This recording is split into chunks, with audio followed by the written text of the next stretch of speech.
Invite the chat.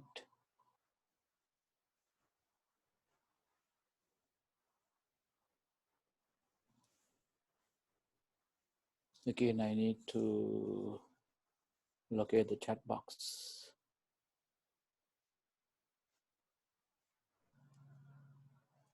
Chat.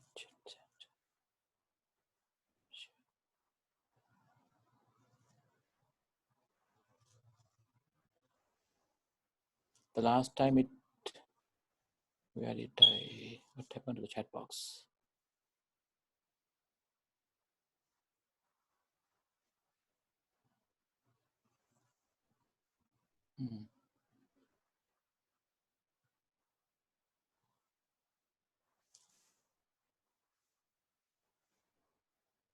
Can anyone drop a few words on the chat box so that it would pop up on my screen?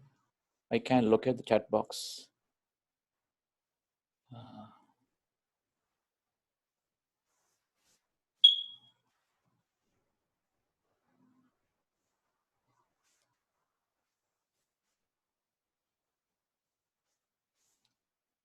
Where is it?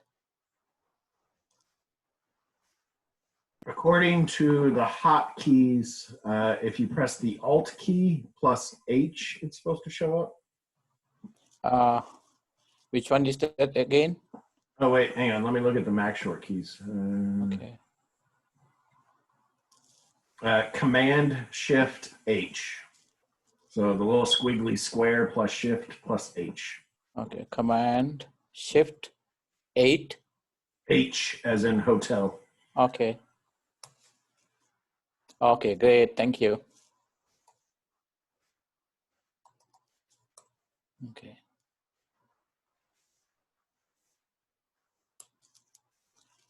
So thank you for your help in this IT thing.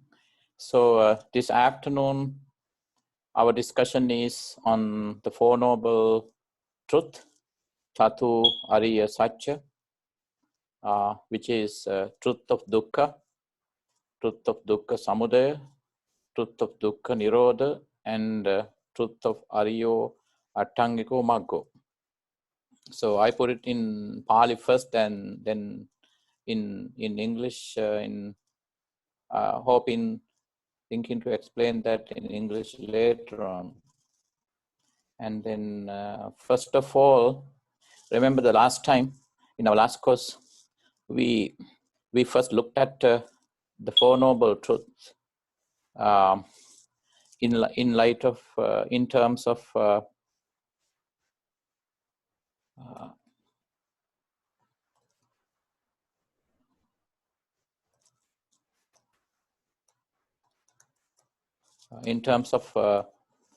problem and solution. I remember the first two truths, which is truth of Dukkha and then truth of the origin of Dukkha as the problem. And then the last two, that is truth of Nirodha, or truth of the cessation of or ending of Dukkha, and the path leading to the ending of Dukkha as the solution. I think everyone may remember that. So once again, we will touch upon that again. Now, before that, I would like to explain the Pali terms in English. So at times you come across Four Noble Truths in plural rather than Fourfold Noble Truth. I personally often use Fourfold Noble Truth, since I see truth as one that is comprised of four aspects, according to the definition I just mentioned in terms of problem and solution. So it is twofold, but again, it is the same truth that is defined, and that is comprised of four aspects of the same truth. And then the first two parts are the problem. The last two parts are the solution. Now, if I explain the terms, Dukkha as you may have come across before,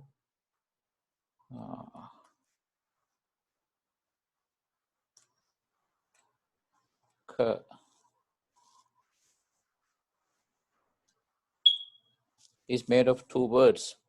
Do is negative and ka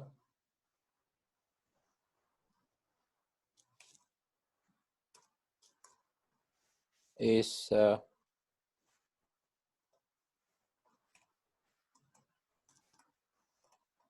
containing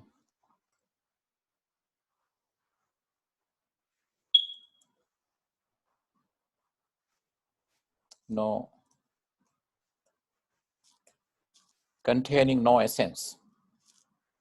Ka is containing no essence, or mean essence,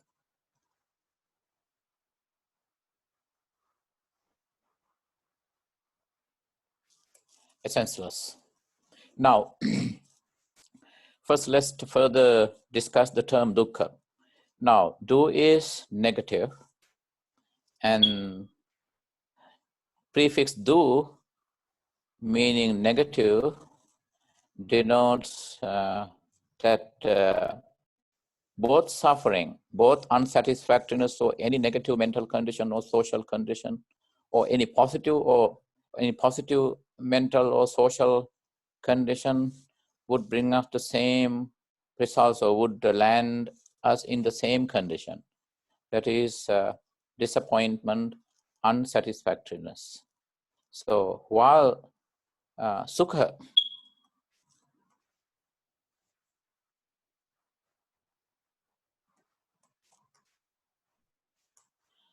is the opposite of dukkha. Again, su plus ka. Look at the funny and fascinating etymology of sukha. Now, see, do is negative, ka is no essence, and su is positive. Ka is no essence, meaning ka in both terms confirms that whether it could be happiness or joy, any positive thing, or it could be any negative thing like disappointment, unsatisfactoriness, or despair, bring out the same result. Meaning the result is that both give us a sense of life being essenceless, life being meaningless. So whether or not you could be the richest person in the world, and you still have reasons to suffer, reasons to complain that you are not happy. You could be the poorest person in the world, and it's understandably, and the poor have more problems to deal with. But in the case of the rich people, they also complain that they are not happy. So given this fascinating etymology of dukkha and sukha, see, dukkha is do negative, ka no essence, su positive, ka no essence. Our life in general, it could be different aspects, our personal life, interpersonal life, social life, professional, whatever the facets of life that we are talking about. Finally, having enjoyed our life, we end up in despair or in unsatisfactoriness. Having gone through so much suffering, and we end up further suffering, further unsatisfactoriness.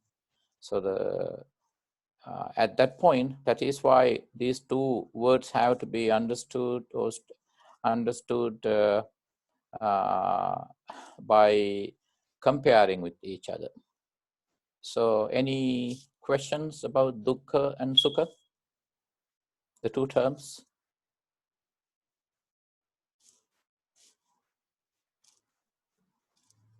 No? So, so that is the etymology, Pali, dukkha. Now, the first truth is about dukkha. Now, there's a question very often being asked by Buddhists as well as anyone familiar or unfamiliar with the Buddha's teaching. The question is, again, corresponding to these two terms, why has Buddha only talked about dukkha or unsatisfactoriness? Why hasn't he talked about sukha or satisfactoriness or joy or happiness? And then Buddha had a quick answer to this universal question. And the answer we have already discussed in terms of dukkha and sukha. Sukha eventually leads to dukkha. Dukkha continues to lead us to dukkha, further dukkha. So that's the answer. So what is primary of the nature? What is primary is not sukha or happiness or satisfactoriness, but what is primary is unsatisfactoriness or dukkha. Now, sukha is considered an accidental break of the incessant, ongoing flow of dukkha. So, yeah, thank you for that. So, yes, Buddha denies, he doesn't deny that, doesn't deny the existence of sukha or happiness in our life.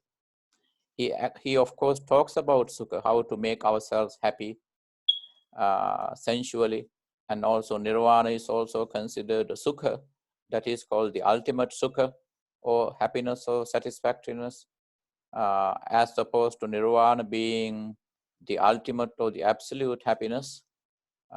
Everything below that, everything before that is sensual happiness, or simply which we also call samsaric happiness, samsaric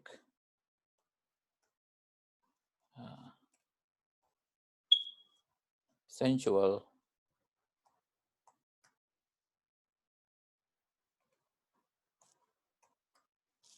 sansaric or sensual sukha. So and then as opposed to ultimate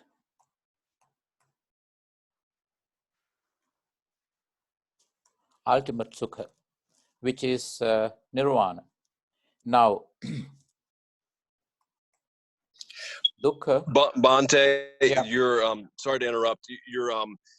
The chat got stuck on private to me, so you want to change the private to everyone, so the chat goes out to everyone. Oh, sorry I about thought. that. Oh, I thought it's on your side. It's my side. Well, apparently when I sent a message, I thought it went out to everyone, but it defaults it to private to you. Yeah, actually, that's what I noticed. I thought that. Yeah, I was wondering that too for the moment. Yeah. So you switch it back to everyone. Yeah. How to do that? I'm hearing. Okay. So where it says 2 at the bottom of the chat window, there's a little arrow that points down. Right now, it probably shows Josh's name. Okay, great. What about now? Yeah, there you go. Okay. In that case, maybe I will have to retype the previous thing. Okay. If you want, you can keep going, and Josh, if you can copy and paste it, or are you on your iPhone? Okay, give me a second. I can do it. I think I did. Okay. See, dukkha. I think sukha.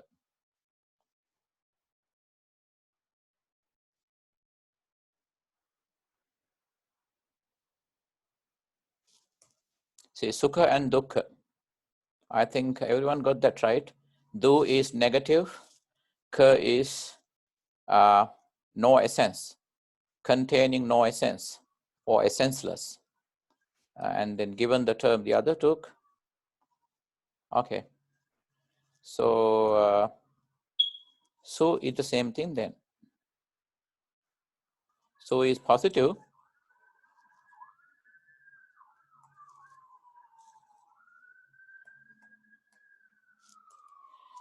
So is positive, but the eventually it becomes essenceless. It is felt essenceless as well. If I repeat, do is negative, ka is essenceless, no essence, meaningless. So is positive, sense of having something, enjoying something, but that would take us to the same eventuality as dukkha does. That is, we eventually having enjoyed things, and we would end up in a sense that life is meaningless, essenceless. So that's the fascinating etymology of dukkha and sukha. Any questions about that? The two terms?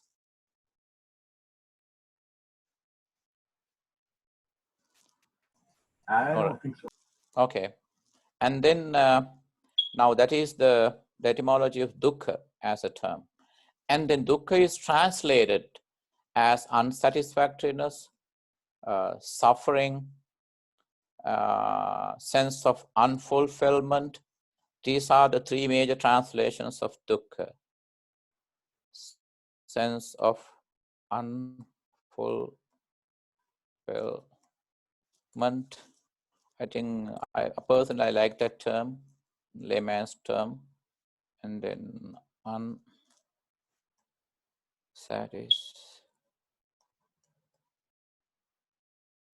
unsatisfactoriness, and then the more traditional term is suffering.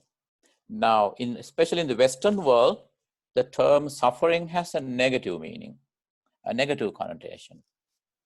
Most of you being in the West or being born and raised in the West may know that better than I do, because I'm from Asia, right? So the suffering has a negative connotation. Whereas if we say that life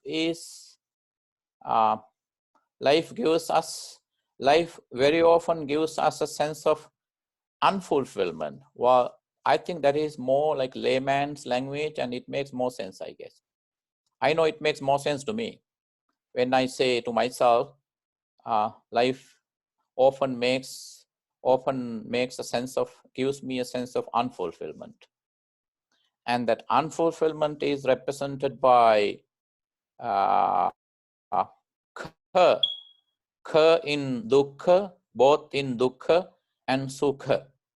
So if du is a prefix, ka is a suffix actually. This, I wonder what it's called, the ka. So anyway, the syllable ka means no essence, unfulfilled, haven't achieved anything, have failed to achieve anything. So when it comes to unfulfillment, it is due to this reason that Buddha explains like this.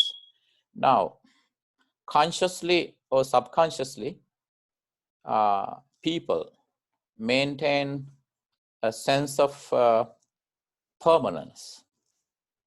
So I think we did touch upon that in our previous session as well. One fine example is when I say to 100-year-old person, you look much younger for your age, thereby I make that person happy. Why? Because I just said to him or her that she or he looks much younger for his or her age. Now, so that's always, our way is relative. We think relatively. Remember, Albert Einstein talks about his concept or his theory of relativity. And then, so that Buddha's teaching predates Einstein. Einstein lives in the modern history. So the Buddha calls this the reality of causality. And Albert Einstein calls the theory of or the reality of relativity. Now, what Buddha means by causality is the same as relativity. Now, everything is, when the relative nature, when the relativity falls apart, nothing is there truly existent, cause and effect. So, and we may understand, so this sense of unfulfillment in terms of relativity. Now, consciously or subconsciously, we believe that we are permanent. Even though in the back of our mind, we know that we are not going to live forever, but within this lifetime, we judge things, we assume things, we conclude things, we make assumptions, conclusions with that deeply rooted sense of permanence in our within ourselves. So, and in order to counter that deeply rooted belief of permanence, Buddha has used a statement that everything is impermanent. Everything is not permanent as though we assume, Everything is not permanent. We may assume that things are permanent, but in fact, in its essence, everything is impermanent. And that corresponds to ka, second part of the word in both terms, du plus ka and su plus ka. It is suffering, it is unsatisfactoriness, negative life conditions or mental conditions or social conditions that lands us in unsatisfactoriness, ka. And then same thing is done by sukha as well. Su, that is positive mental conditions or social conditions or life conditions would land us in unfulfillment, ka again. So that's a little philosophical explanation of the etymology, ka and so. If I put another way, now, so we want to make ourselves happy, but and finally we end up being unhappy again. When we are hungry, we eat. So if we eat too much, and so that it gives us uneasy feelings, and then okay, we eat the right amount of food, and then what happens?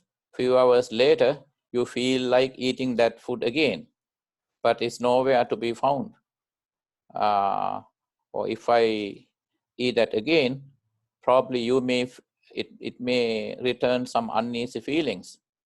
Or maybe when you struggle to eat the same food, you may either get fed up with eating the same food, or you may continue to enjoy that, but you may not be able to have that food forever.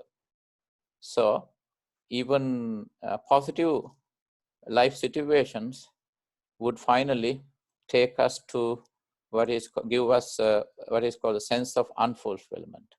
Needless to say that negative life situations bring us a sense of unfulfillment. Now that is an explanation, the description of the two terms, sukha, dukkha, and sukha. Now the first truth is about the truth of dukkha. That is the first one. Now, why I'm using the Pali term? Because then, now that you know, when I use the Pali term, having shared with you the different English translations, and then I feel comfortable using the Pali term, because whenever I say dukkha, and then you will know it's unsatisfactoriness, it is suffering, it is a sense of disappointment, etc., etc. So that's why I personally prefer to use the Pali term itself, dukkha. Now, the first truth is dukkha. Now, so this is the problem itself. If we look at the Four Noble Truths in terms of the problem and the solution. Now, first truth is the problem itself. For the first truth, if I put it more correctly, the first truth is about the problem itself.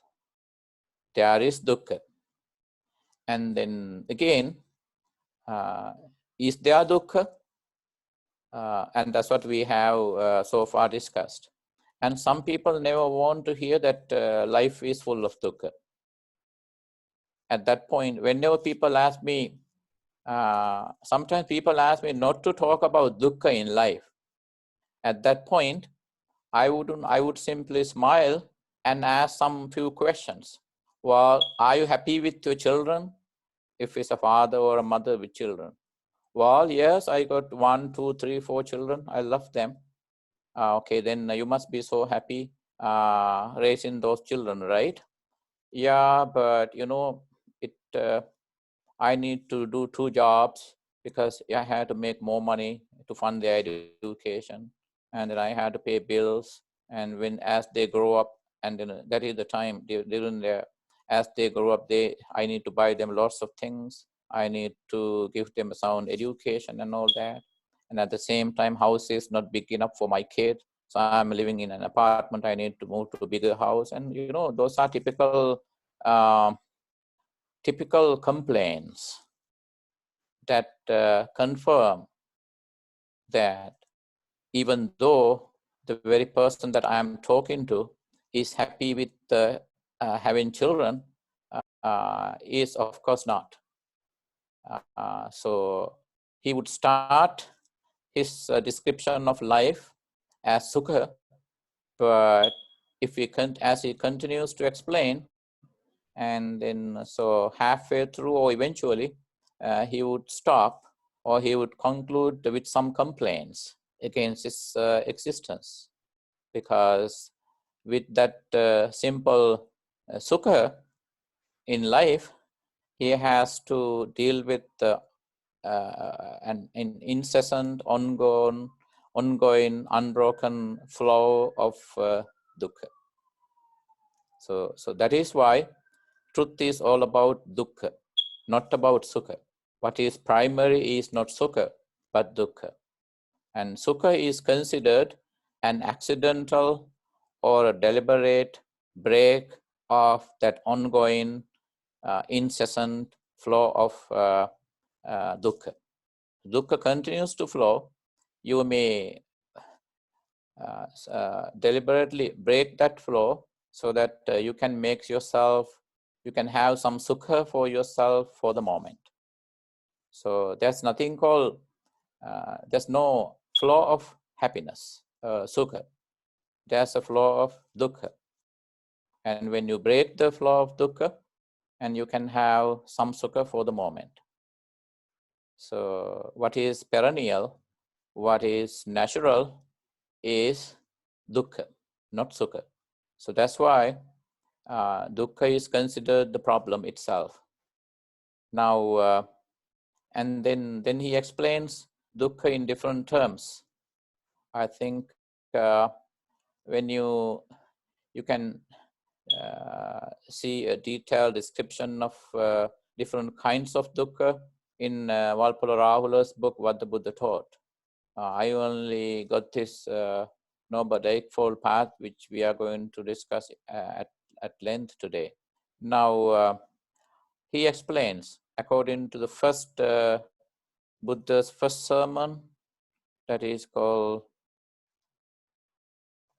Dhamma Chakkappavattana.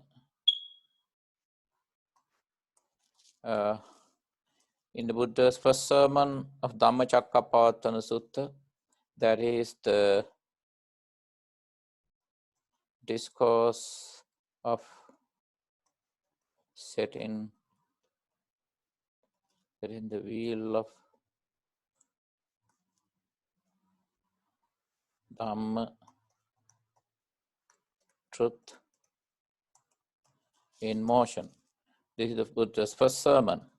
And there's another sutta, which is like a commentary to the first sermon, that is Satcha Vibhanga Sutta, that is Discourse on the analysis of truth.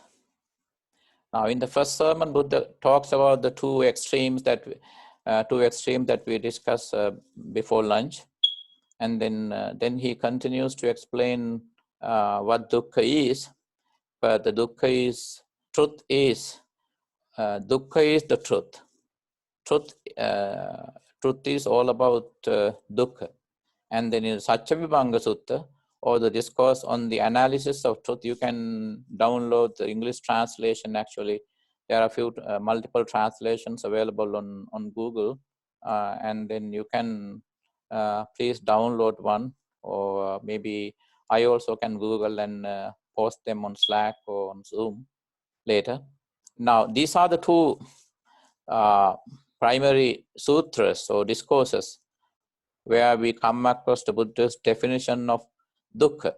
Now, the basic, and he talks about different kinds of dukkha, and he says, jatipi dukkha, birth is dukkha, jarapi dukkha, and you don't need to worry about these Pali phrases.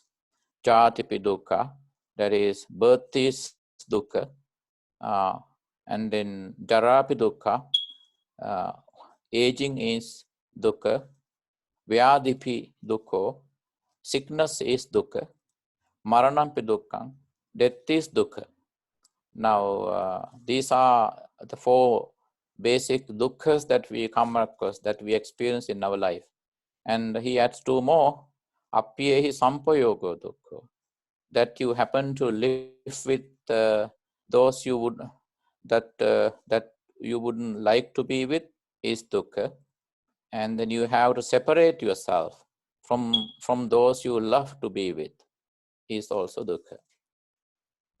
And then he says, in conclusion, the entire five aggregates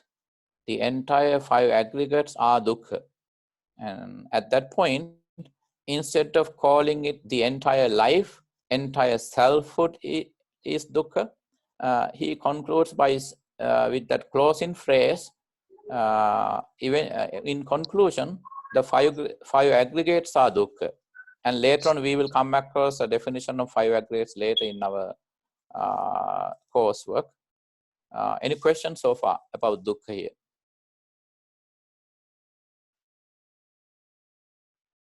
What were the two dukkhas All that right. he added afterwards? After death is dukkha, you said there was two that he added. Yeah, birth, aging, sickness, and death, and then association with those who wouldn't like to be with, like your opponents, associate to be that you happen to associate with or live with someone who you never want to be with, like your opponents, enemies. And then the sixth one is that you have to separate yourself, or you lose the connection or the relationship with someone you love, someone you like to be with. So those are the 6 types of dukkha.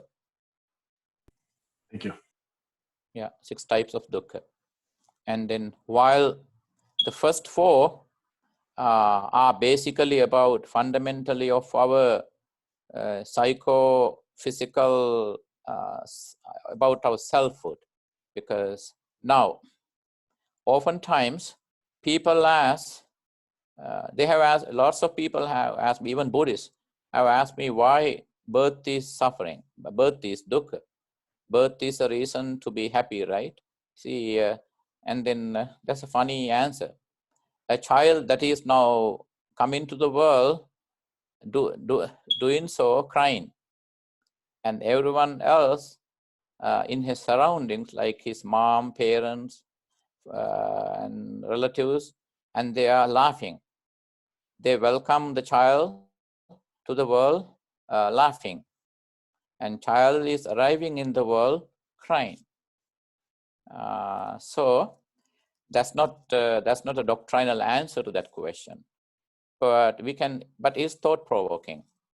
Now, why Buddha calls birth is dukkha? Because it is because of birth, repeated birth, that we have to go through aging, sickness, death again and again. So if we can die in a way that we don't return to the samsara in order to go through the same cycle of birth, sickness, aging, birth, aging, sickness, and death, and that would be good. And that is where the value of nirvana is. And that's why birth is considered dukkha. And then, but in childhood, a parent's welcoming a child to his family, to his or her life, to their life, parents would be the happiest because of the child. And then parents themselves had the childhood too.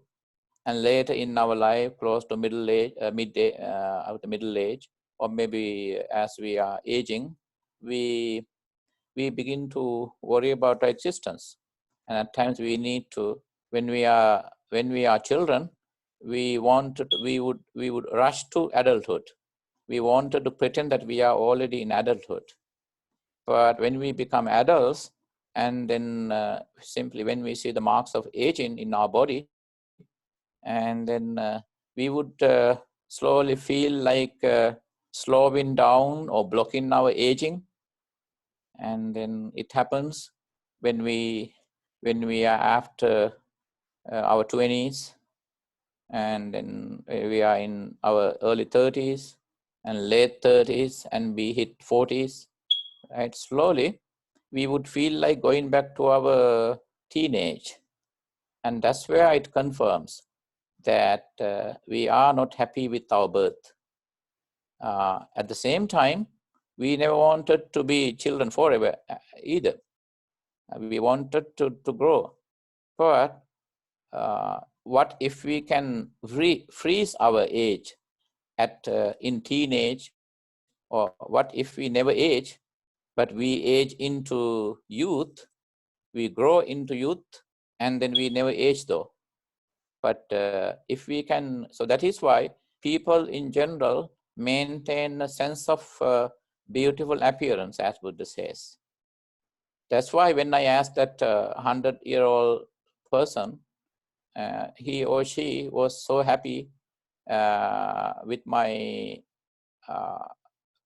saying that he or she looks much younger for his or her age.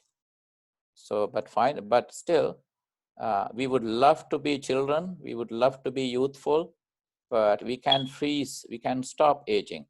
We continue to age beyond our youth, and then we hit middle age, and then finally. So that's so that is why we are not happy with our existence. Yes. Mm-hmm. Yes, a baby must rely totally on caregivers for a while and before birth. The paradox is Buddha who requires a human birth, right? Yes, of course it does. Yeah, it does. But again, yeah, going along that insight that Josh is sharing. So humanity is the best realm, best place, or the realm, or the dimension of all cosmic dimensions. There are earthly dimensions, there are hell dimensions, there are divine dimensions, higher Brahma worlds, Brahma dimensions, and there are different dimensions in the world. Life could exist in different dimensions, in different realms, in different parts of the cosmos, in the universe. But again, humanity is the best. Human condition is the best condition for us to acquire to become Buddhahood. Why? Because divine beings, they don't, they only have comfort in their life. They are so busy with comfort, enjoying their divine life. They will only see impermanence when they are about to die. Moments before their death, only moments before their death, they would know that there was something called death and aging and death. Whereas in the case of human beings, in our existence, it is a slow process. So that divine beings, their mentality is too fast, so that they are unable to see that reality. Our human mind is slow enough to see this samsaric reality of birth, aging, sickness, and death. So that we have, human beings are the rational beings, as Buddha says. Divine beings could be rational too, but they are not as rational. They have no chance to be rational like human beings because of their fast, their mindset, because they have mind-made bodies. Divine beings have mind-made bodies. It's called manokaya.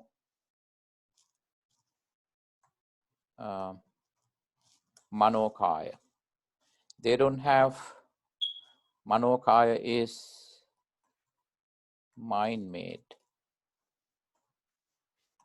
body. So they don't have a body to decay, unlike in our case. We have a heavy physical body, so that we can experience the slow process of aging, so that we have enough time to see that reality, reason out. We have enough time for reasoning out of our existence here. So then again, so that is that's the 6 kinds of dukkha. Now that's about the first truth. And the second truth is dukkha, the truth of dukkha samudaya.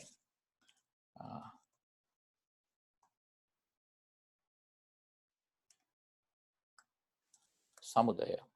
Samudaya means origin, birth, creation.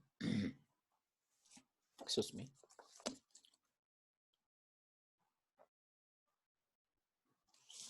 So the second truth is about what creates, what makes dukkha.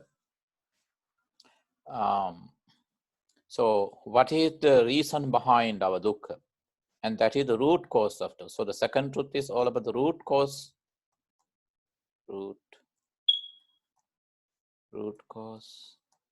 cause of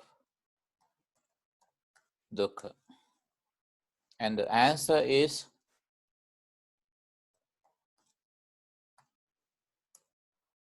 tanha, meaning craving or desire. So under his description of the second truth, that is the truth of dukkha samudaya, or the origin of dukkha, and Buddha mentions the root cause of dukkha is tanha, that is craving.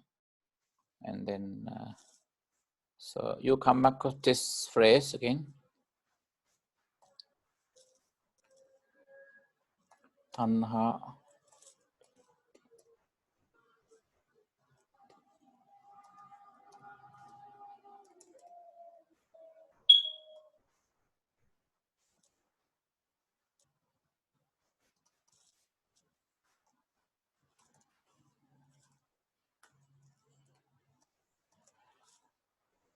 So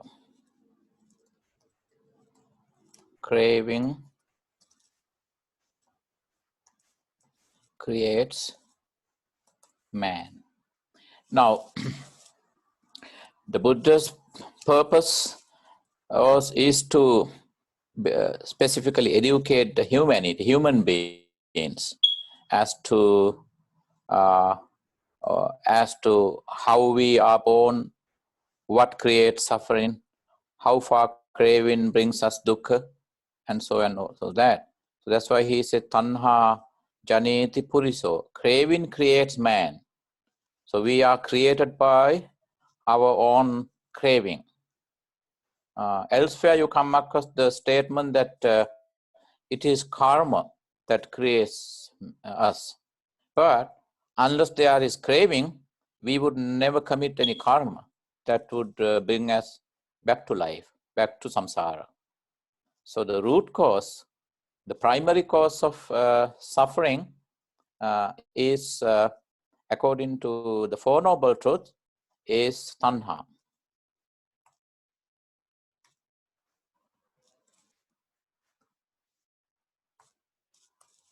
Tanha.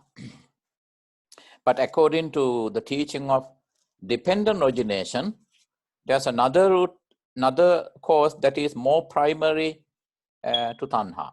That is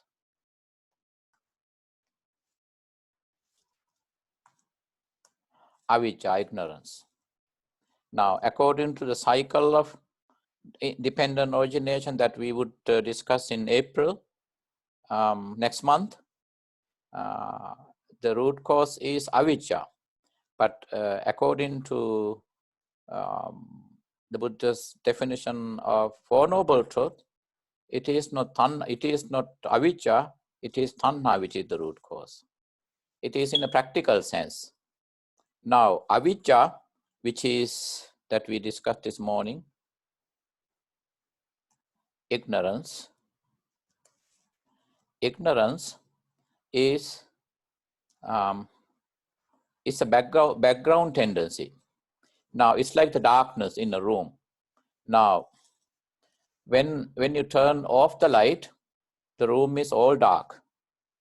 And then so that if you have been inside the room, you would at least remember where the chair is, where the table is, where the fridge is, where the kettle is, where your cup and plates are, cutleries are, where the pen and your stationaries are, where the table, etc., etc.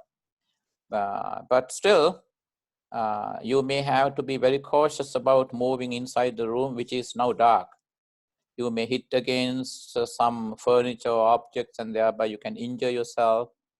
Or and then what if, even if you are familiar with the room, what if you don't know what you are entering a room for the first time?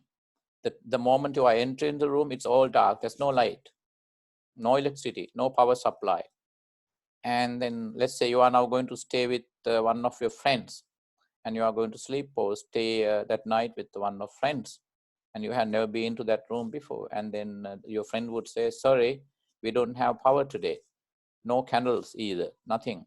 Okay, here's the key. That's your room. Go in, but be cautious, because I don't have a candle either. And then you have to locate what you would like to. There's a chair, there's a table, there is water, there's food, there's a fridge, and etc., etc. And he would explain. Now, at that point, when you enter the room, what you have to basically be cautious about is not what is inside, but how to get access to those items inside the room. Now, ignorance is the building block. So that is why avijja, or ignorance, is called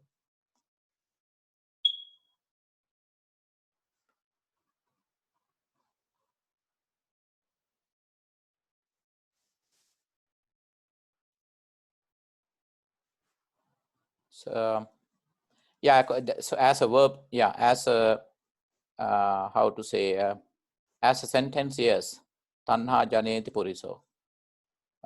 So because here janeti is creates, and puriso, so janeti is creates, so tanha janeti puriso.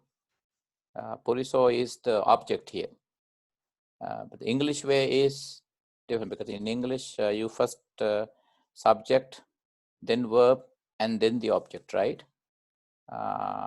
So that in Pali too, it has to be in general, the grammar, according to general grammar, it has to be tanha puriso janeti. Yes, but this is from a verse actually, right?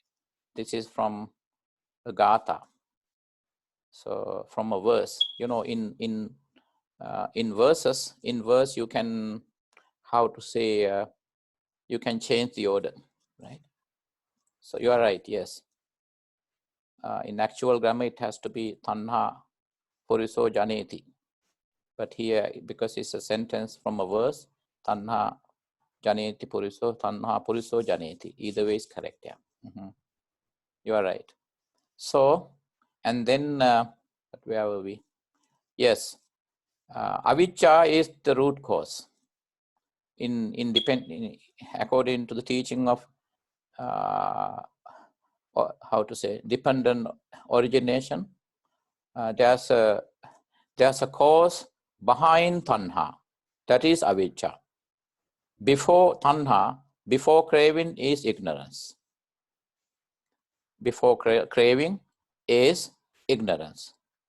But at this point, but in the teaching of Four Noble Truths, Buddha didn't want to include avijja as the root cause, because it's the background cause. And then, so the active cause is tanha. So the avijja doesn't directly create suffering. So in case we can get rid of that background of avijja, we can very easily manage tanha. But still, so the direct cause, what directly creates dukkha is not avijja, ignorance, but tanha, that is craving. Any questions about that?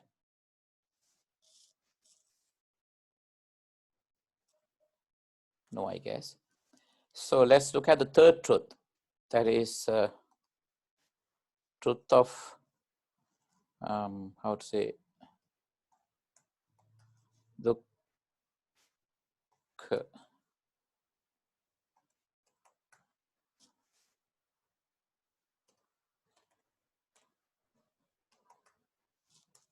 Dukkha nirodha, yes. Yeah, there are three kinds of craving. Thank you for that question. Yeah, that's okay. Let me answer that first. Yes. Kama, bhava,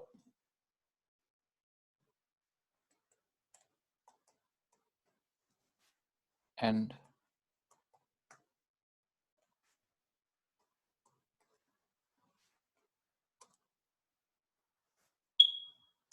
yeah, the three kinds of craving: kama, bhava, and vibhava.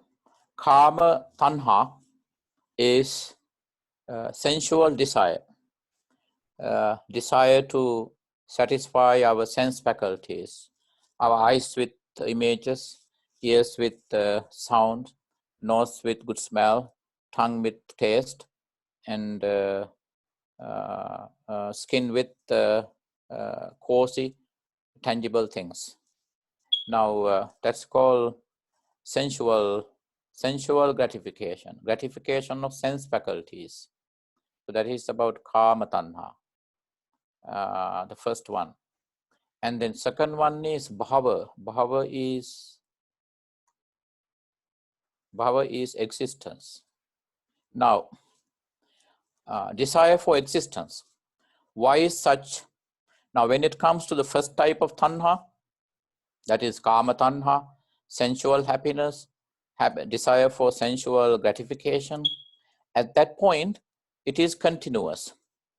And then we are not happy with what we have eaten, what we have experienced. We need to, unless we repeat, we are not happy. We want to go on vacation once again.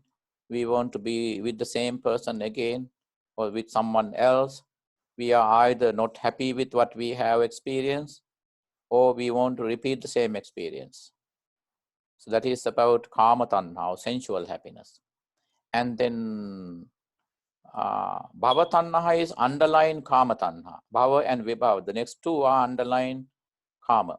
So bhava is existence. That is existence for what? Desire for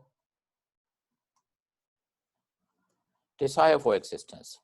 Now, why is such desire for existence? Because overall, we are not happy the way we have been. We always wanted to be something. And then always we design our existence. Always the kind of, we design our existence based on our imagination. And then in reality, though, when we fail to make our imagined existence a reality, we end up in disappointment. Again, unfulfillment.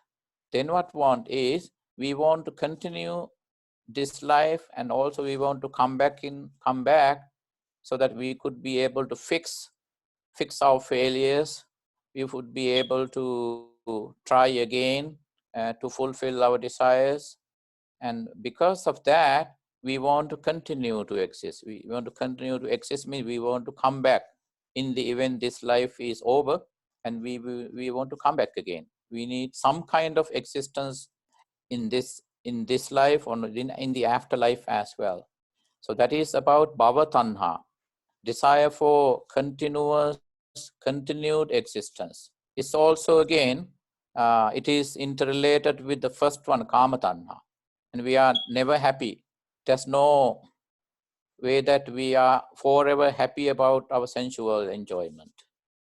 And then always, as we say, even if we have enjoyed something unique, again, at least we have to come back to end up in unfulfillment, because we fail to retain the very happiness of that unique experience forever, and we lose that. That's only memories remaining. That's why, as I said at the beginning in our description of the first truth, it could be dukkha, it could be sukha. The outcome is the same. We end up in a sense of unfulfillment. And so that no matter how good, how rich, how good our sensual tanha or kama tanha is, we are not happy, and we need more. That's why, as I said, even the richest person in the world would still complain that he is lacking something from life. And so that even the richest person would need to be even richer. King is not happy with his comfort as a king. He wants to be an emperor. He needs to invade more kingdoms, and he wants to expand his empire. But again, the more he expands his empire with war, by declaring, by invading other kingdoms, but still the bigger the empire becomes, he goes through more insecurity. There's a deeper and deeper sense of unfulfillment. And then he had to struggle to protect, retain what he has earned. So eventually, and then he is not happy either. An emperor is not happy. The richer person is not happy. So that he could be much happier than most of us are, but he is not perfectly happy. He has to deal with his own problem of happiness in his own capacity. So that is about, so that even, just like Buddha says, talking about divine beings, and the divine beings would, some divine beings close to the moment of death, and they would disappoint that they are not happy with the way they have been, and they would worry that they are now dying. If they were happy as divine beings, why they worry? Because they are not happy, they are not satisfied. So they would also want to come back again. That desire to come back is called bhava. And then what is vibhava then? That is vibhava tanha. Desire, by the way, we need to take a break at what time? 3:15? Or About 3 o'clock. 3 o'clock. Okay, thank you. So desire for none.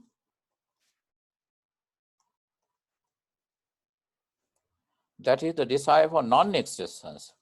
Vibhava. Actually, the English translation, which is traditional, is not that clear. Now, so we need to understand desire.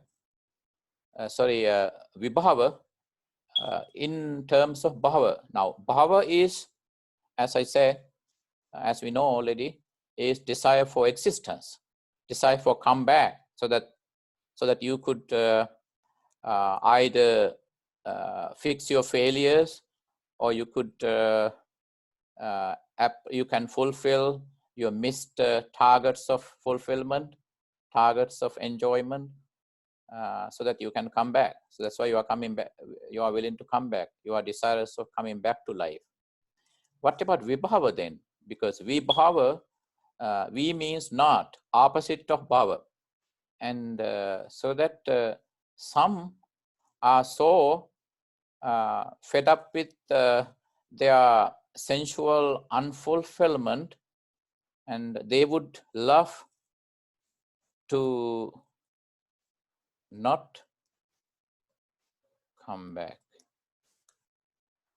See, is it the two sides of the same coin? And then they have more fear. Vibhava people have more fear than bhava people, because bhava people are still, they are at least willing to take a risk of coming back and going, even the risk is that they may have to go through the same failure, same suffering, same sense of unfulfillment. But whereas when it comes to vibhava people, they have more fear. They are more fearful of existence, and they feel like never coming back to this life. But never to misunderstand, never to get that wrong, this desire is way different than desire for nirvana. Now, this is simply an imagination. So, whereas nirvana is an actual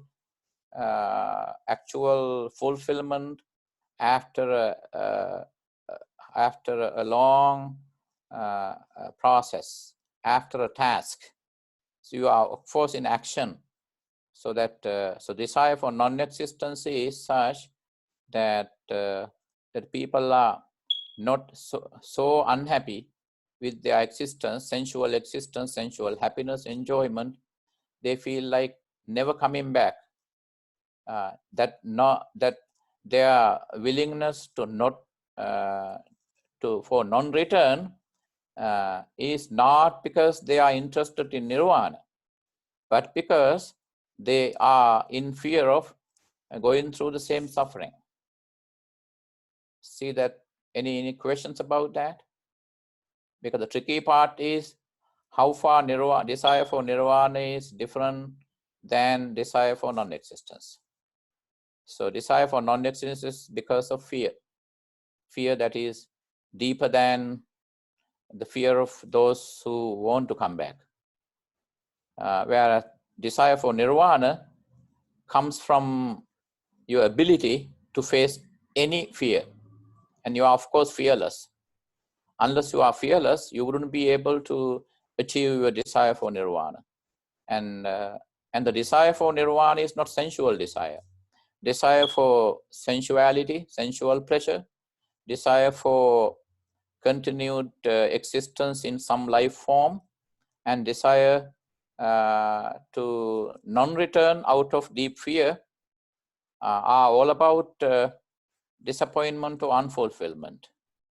And so that is fear-oriented. That is all fear-oriented. Whereas nirvana is not fear-oriented. Nirvana comes from your bravery, and then your determination to face any life condition, any kind of fear, however worse it is, to face any sense of unfulfillment, however terrible it is, to face any, despair, however long lasting it is, and you are comfortable facing with that. Any questions? And then so those are the three three types of tanha. So it's great. Thank you that I was reminded to ask to explain that. Thank you, Josh, for asking me to explain the three types of tanha. And then the third truth, that is truth of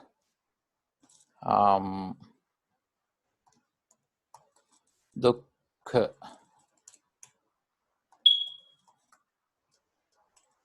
Let's auto pick up. It doesn't let me type. So auto correct. No, again, sorry.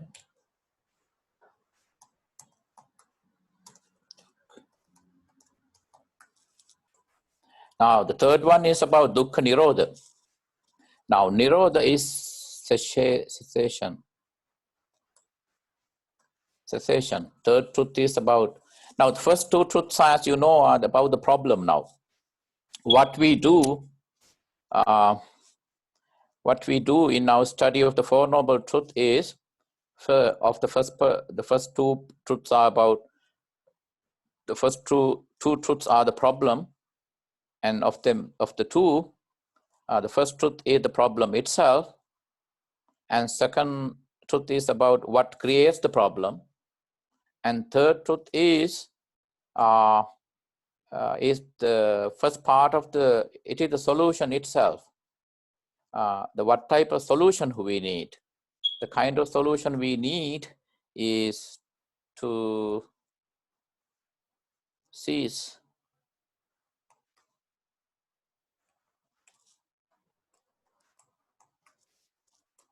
We need to cease dukkha. We need to see the cessation of dukkha. We need to end dukkha. Now that is the solution that we want. See the way the truth is analyzed. First, we understand the truth itself. Simply because you see the problem means you can resolve it, and you need to get to the bottom of the problem, and that is the second truth. Then you are motivated to resolve your problem, and then so what is how to seize the problem, how to end the problem, and then you need to achieve nirvana. So the cessation here is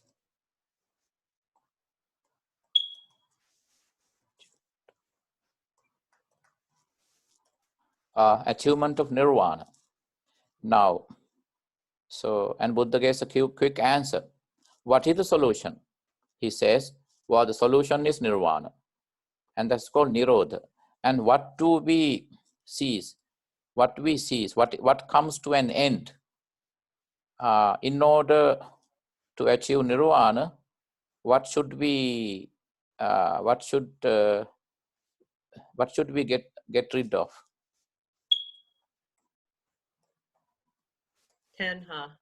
Tanha, yes, exactly. Craving, tanha. So tanha. And then there's another term you have learned actually. That is vana, right? Vana. Tanha is vana. And we learned that etymology.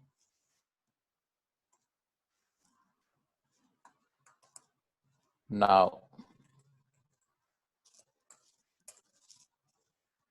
that is vana. Vana is craving. And where there is no craving, there is nirvana.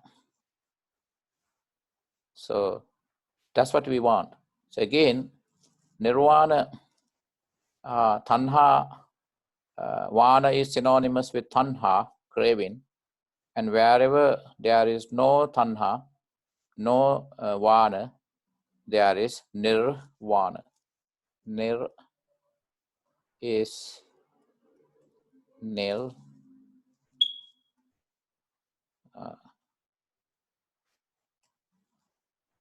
devoid of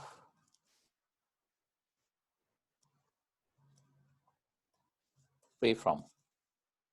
Nir means nil, devoid of, free from. And then, so that is nirvana. Now, nirvana is the answer. For example, when you ask a question, when you ask a child, for example, so that a child injures his leg, and then you are approaching the child and, honey, now how do you feel? Well, it's painful. I broke my leg. It's injured. So what do you want? And then, can you walk? No, I can't walk. I'm on crutches. So what do you want to know? What do you want to do? Well, I want to walk again. I need to walk again. I hate being in this position, right? So the child's motivation is to start walking again. He wants to heal his leg so that he can start walking again. Now, his motivation is to walk, which is blocked now. Likewise, when Buddha explains that, having explained the problem under the first and the second truth, and then he reminds us the solution in one word. What is the solution do we want to have? Well, we want to end tanha, because tanha, it is tanha craving that lands us in trouble and again. No matter how many times, multiple times we have been through the same tanha, again, no matter how happy we were, and finally, we were either failed to have the degree of happiness that we had wanted, or we achieved the degree of happiness that we wanted, but again we suffer because we can retain that happiness forever. It disappears sooner or later. The joy, happiness leaves us. It's gone. Why? So that is, in case you want to stop that pattern of coming back to or going back to unsatisfactoriness, or the repeat in the sense of fulfillment. Yes. It's again. Okay.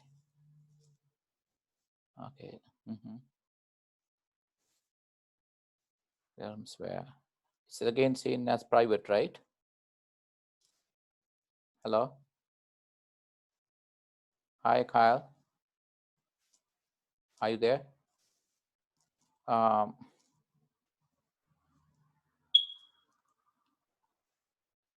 Contact with other.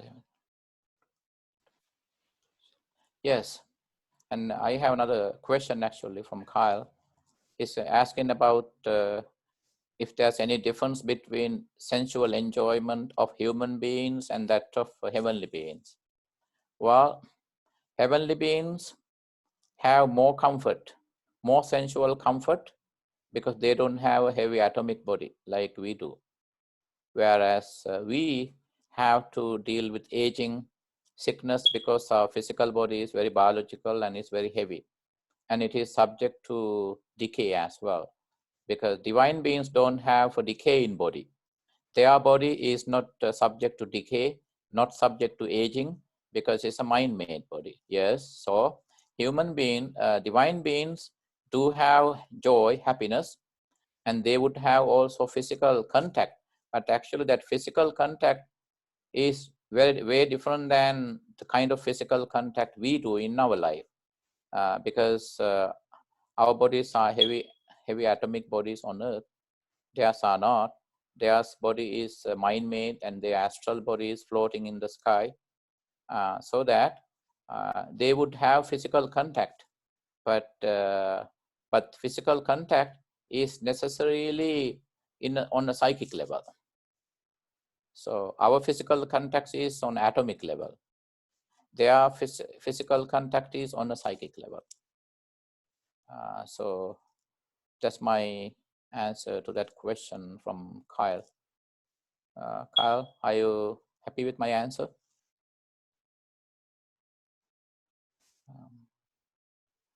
So then, any questions about now tanha? nirvana. So at this point, what is nirvana? Nirvana is a state of the,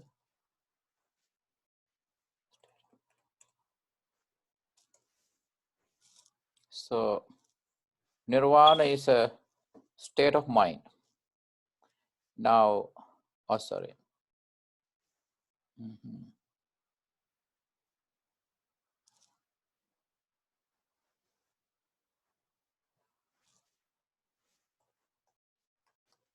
Nirvana is a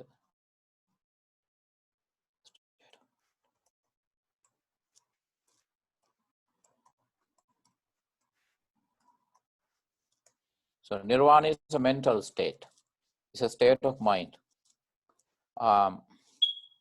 So then nirvana is not, as we say, there's an interesting dialogue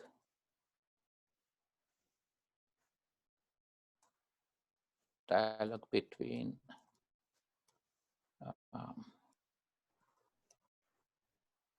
Venerable Nagasena and King Milinda.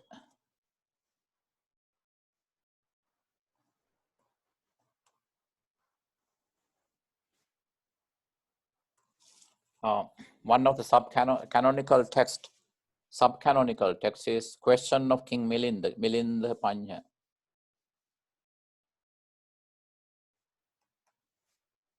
Milinda.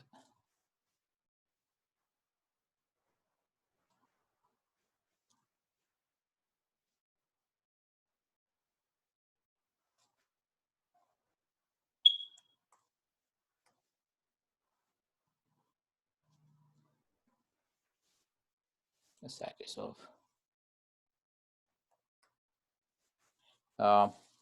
It's a subcanonical text. I think you are all familiar with that.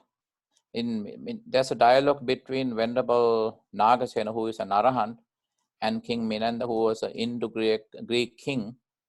And then according to Burmese tradition, Burmese Buddhists consider Milinda Panya, so the dialogues between Venerable Nagasena and King Minanda, as a subcanonical text.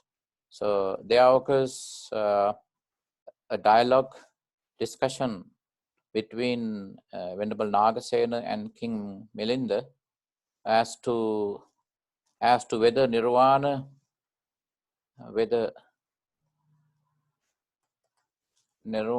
is a realm. Whether nirvana is a realm.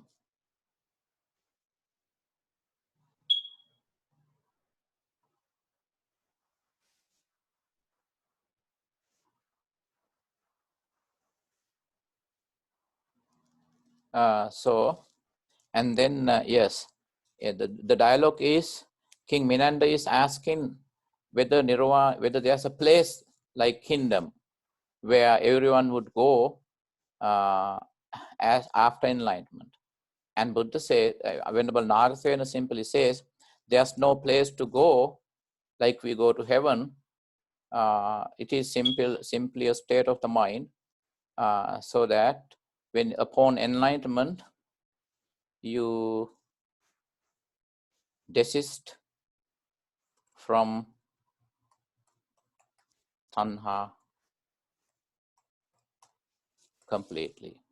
You desist from tanha completely. So that is the answer. Meaning you completely get rid of tanha. So yes, you could say tanha is, how to say, when you keep yourself engulfed in tanha, you feel like burning, like your life is on fire.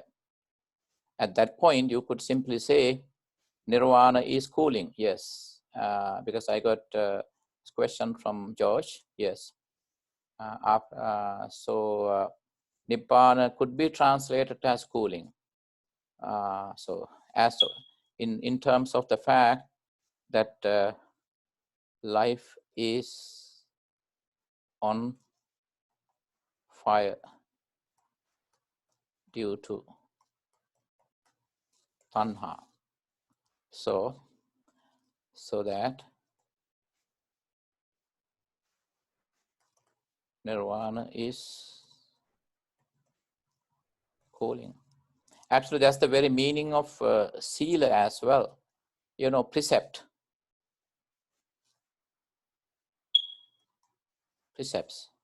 Now we talk about 5 precepts, 8 precepts, 10 precepts, 9 lifetime precepts and all that. And then sila precept is the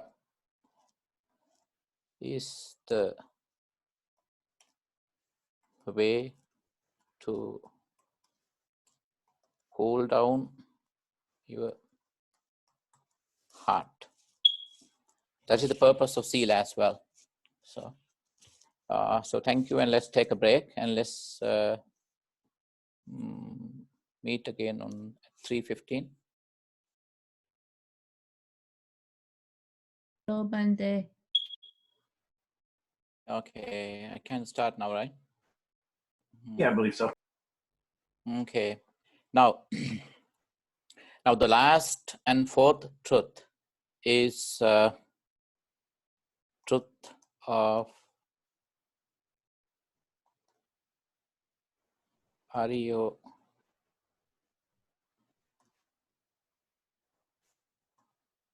Attangiko.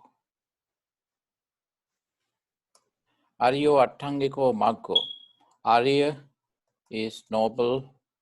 Attangika is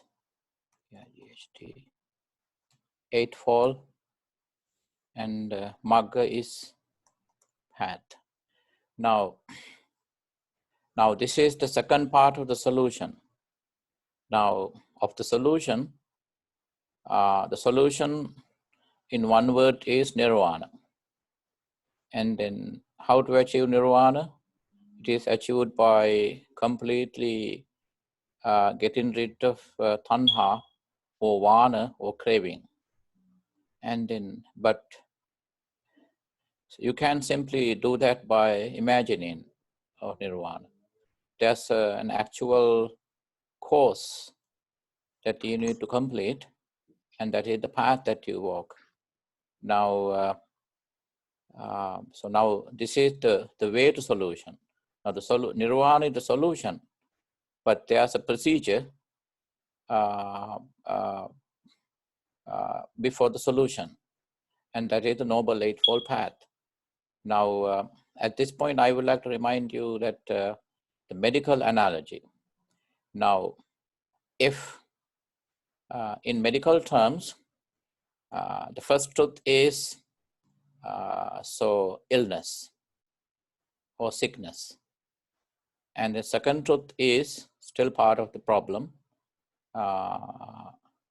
So that is what to say.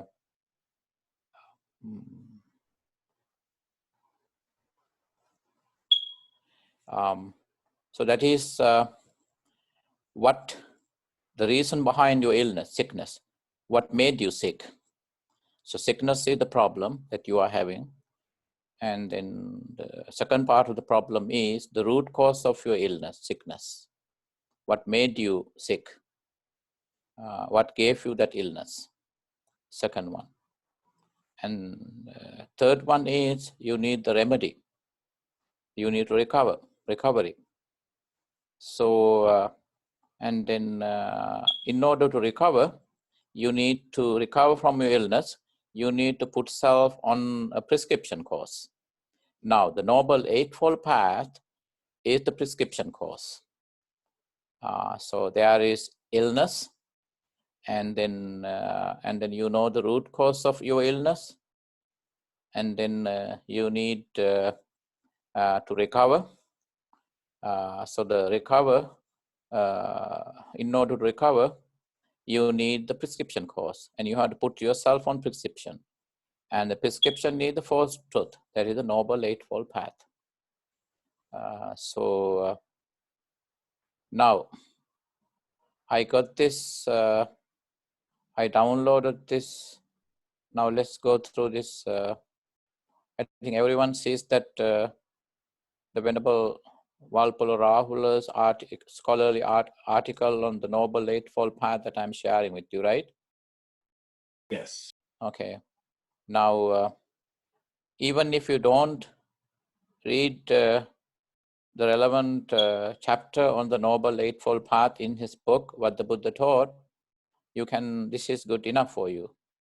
But anyway, I highly encourage that you read the entire book, and also first you go through this article, and then because this is a reproduction of his chapter on the Noble Eightfold Path from his book. I think it is pretty much the same thing that he explains in here. So the Noble Eightfold Path, we can go through, see why I selected this article is, unlike many other articles, essays on the Four Noble, the Noble Eightfold Path, this one clearly recategorizes, and he puts in all the different steps, the 8 steps of the Noble Eightfold Path, in 3 more categories. They are called Sila, ethical conduct, and hello, we are just scrolling down. I'll come back to the beginning. And then Samadhi, that is mental discipline. And third group is Panya, wisdom. Now, by the time we include the 8 factors, 8 steps of Noble Eightfold Path in those 3 categories: Sila, moral ethical conduct, Samadhi, mental discipline, and Panya, wisdom, we will change the order.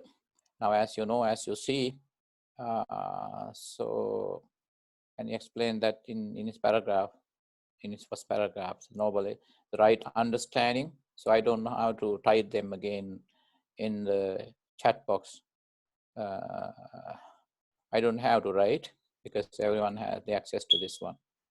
So right understanding, Samma Ditti, right thought, Samma Sankappa, right speech, Samma Vacha, that you could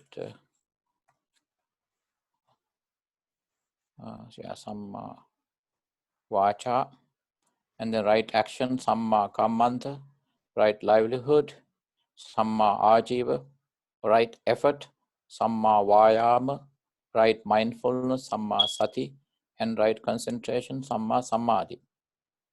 So that, see, I would like to go through some lines here. See, the whole teaching of the Buddha, to which he devoted himself during 45 years, deals in some way or other with this path. He explains it in different ways and in different words to different people, according to the stage of their development and their capacity to understand and follow him.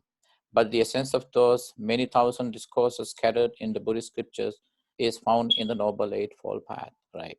So all of Buddha's teachings are encapsulated within this simple description of the Noble Eightfold Path.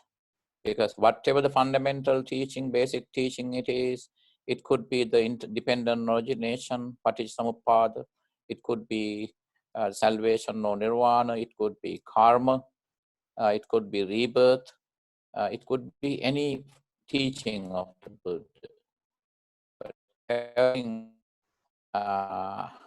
all those teachings are inseparably connected with the Buddha's teaching on the Noble Eightfold Path. Why? Even though to those who don't practice this Noble Eightfold Path, those other fundamental teachings serve no purpose. So this is the practical stuff. And then I would like to go through some paragraphs again here. See, next paragraph, you see the 8 factors where my cursor is moving. Is everyone there? See, these 8 factors aim at promoting and perfecting the 3 essentials of Buddhist training and discipline, namely ethical conduct, sila, mental discipline, samadhi, and wisdom, panya. It will therefore be more helpful for a coherent and better understanding of the 8 divisions of the path if we group them and explain them according to these 3 heads. Did you get that point? Because it makes more sense when we look at these 8 factors of the Noble Path, when we group them into these 3, sila, ethical conduct, samadhi, mental discipline, and wisdom, panya. Now again, before there was answering to a question whether nirvana can be considered cooling, yes. So the first one is ethical conduct. Now the 3 essentials, these are all called the 3 essentials of Buddhist practice. Let me wear that again. Command. What is And that? shift Command? H. Okay, command shift H. Right. Okay. No. It's command shift and did you say H for Henry? If that doesn't work, I'll look it back up. Yeah, okay. Because it disappeared again.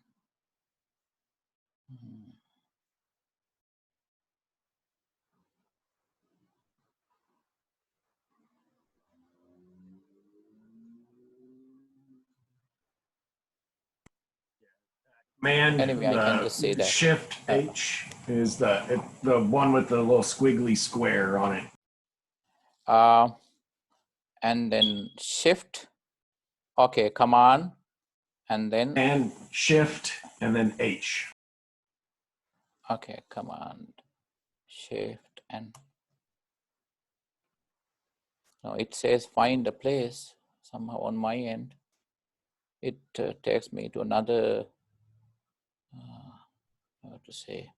Anyway, I can just say that these are called the 3 essentials of Buddhism. Somehow I can locate the chat box again. 3 essentials of practice. Sila, that is, sila helps you to cool down your heart. Otherwise, your life remains on fire because of your emotions, feelings, tendencies, anxiety, depression, and all that. So that ethical conduct is all about how to say your moral backbone. So sila literally means cooling. It's called cooling of your heart. So that is the ethical conduct. When you are not a wrongdoer, you don't have to worry about ethical violations or the law of the land.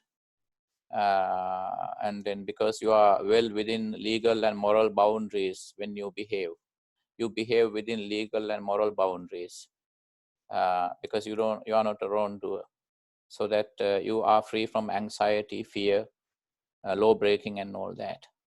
So that is ethical conduct, sila. That is the first essential of practice. Second essential of practice, as Venerable Rahul explains, is the mental discipline. That is samadhi. Samadhi literally means serenity. So that you are pacified. You have a pacific mind. You are a pacified mind. Mental discipline. Now, ethical conduct gives you a sense of being moral and ethical and legal in terms of behavior, because you are not violating any laws, rules, and regulations, and you are well within morality and moral/ethical and legal boundaries. So you are law-abiding. Whereas when it comes to second essential of discipline, second, which is Samadhi, it is the mental training. Ethical sila helps you to control your social behavior, social and personal behavior. Personal behavior means your wordings, your physical behavior, and to a certain extent your mind as well. But mental discipline is more through samadhi or serenity than sila. Because even if you have perfect control over your body and speech, you need a different mechanism to deal with your mental discipline. So that is why samadhi, that is where the samadhi helps you. Serenity, samadhi literally means to pacify, to calm down, and to be serene. And that's mental discipline. So that the third one is panya, wisdom. Now, so the panya is way above sila and samadhi, because when your personal social conduct is within ethical and legal boundaries of your culture, of your land, of your country, so that you can avoid being feeling like a lawbreaker. You will never feel like anti-social, social, and then because you are law-abiding and you are moral, you are ethical.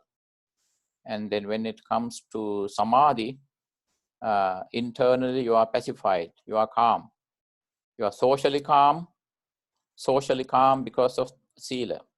You are mentally calm because of mentally disciplined, because of samadhi, thanks to samadhi. And then you have an unbiased approach, and then clear-cut approach, clear-cut understanding of your life, your existence, the world, and everything, because thanks to panya, wisdom. Now, panya is also a mental condition, but it comes from your social behavior, your mental discipline. So I think the last time I explained panya as being, how to say, unbiased knowledge. Remember the three words that we explained? How to say that once again? Sorry, but because of the chat box disappeared, I can type. We did three words. What are those terms? Sanya, vijnana, panya. Does anyone remember those words? The only thing I can do is I can just type on my Word document. Then you will see that, right?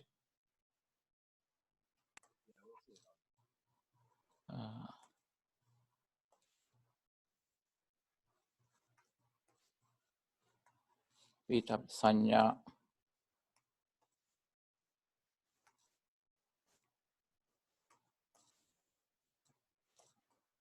vijnana,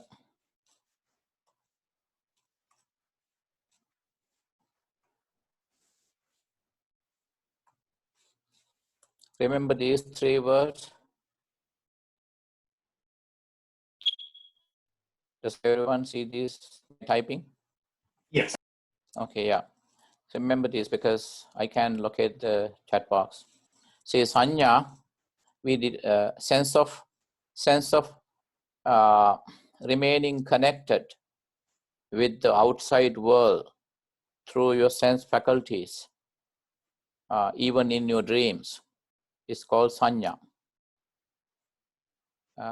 To remain interconnected with the world through your sense faculties, consciously and or subconsciously, even in your dreams, is called sanya. Sanya is the channel between ourself and the world, perception. So sanya, in one word, sanya is your perception. And the second word is vijnana. Vijnana is specific, that is the conclusive knowledge, vijnana. Sanya is perception, vijnana is knowledge or conclusive knowledge that includes your assumptions and conclusions, vijnana. And then panya, let me type, perception, these are the general terms. Vijnana,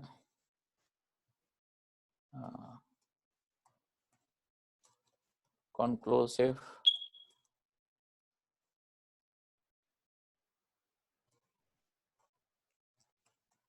conclusive knowledge, and panya is unbiased or non-subjective knowledge.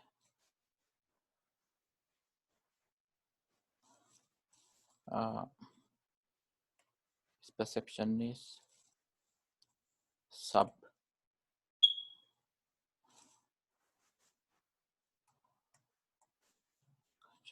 subconscious and conscious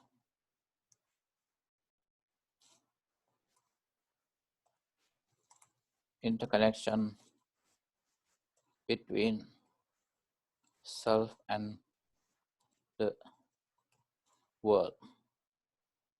Bante, when you hold down Command Shift H, are you holding them down all at the same time or just one after the other? Holding them at the same time.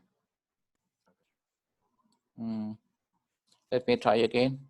Okay, Command Shift and H. See, then it gives to me to that. Click on your shared screen, not on the Word document. Make sure you're in Zoom and not on your Word document. Okay, I have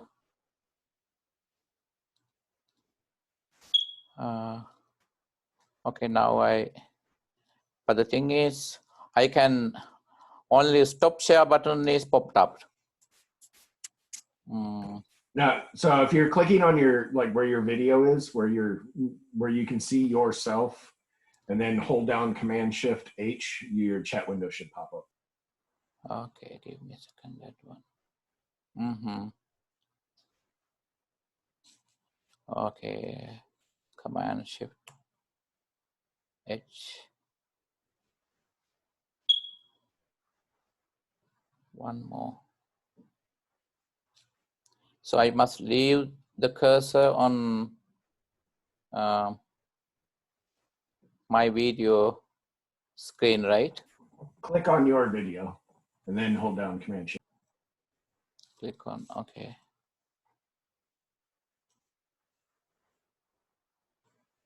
Okay, great. Thank you very much. No problem. Okay, great. Thanks a lot. Okay, cut.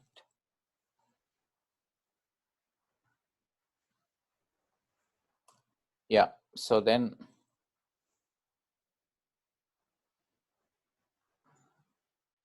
what happened then is, okay, the sanya perception / subconscious and conscious interconnection between self and the world, not word actually, self and the world. Self and the world, that is sanya. Vijnana is all about conclusive knowledge, that is about assumptions and conclusions that we make.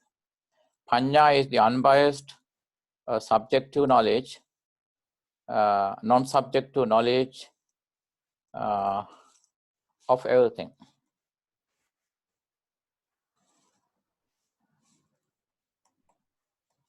Of things.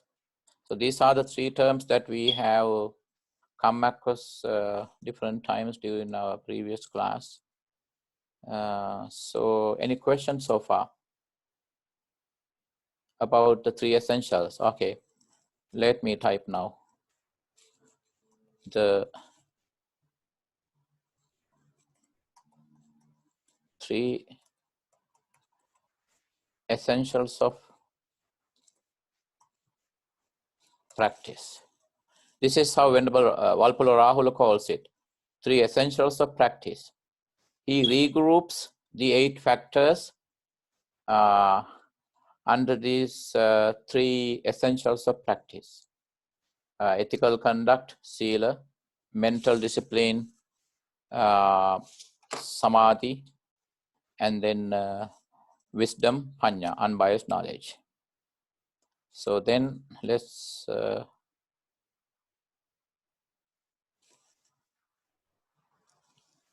go to the first one. The first one is right.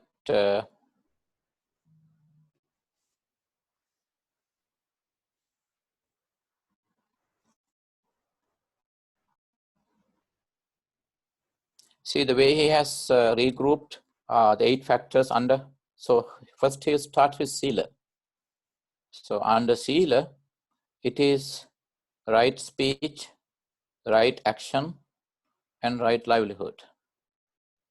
Do you want me to go by one according to the original list of the Noble Eightfold Path, or under Rahula's grouping? Because anyway, you can read this either way. Regardless, you will read this article anyway, right? So that wouldn't make any difference. So the first one is samma ditti. Samma ditti is right understanding. Now this is the first one, but samma ditti falls under which one? Which category? Is it samadhi, or it comes under wisdom, right? Right. Is there a right understanding, right thought? I think in this article, what must come first is right understanding. Somehow in his article, he has put right thought before right understanding. Do you see that?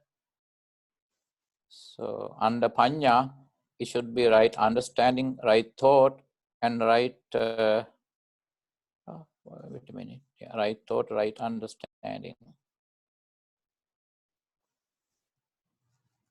What is the difference? Yeah, first one is right understanding, second one is right thought. Even though he had listed them right thought first and right understanding second, but anyway, some right understanding and right thoughts falls within the category of the last category, that is panya, wisdom. Now this is how he explains right understanding. Right understanding, the understanding of things as they are. Things as they are in Pali is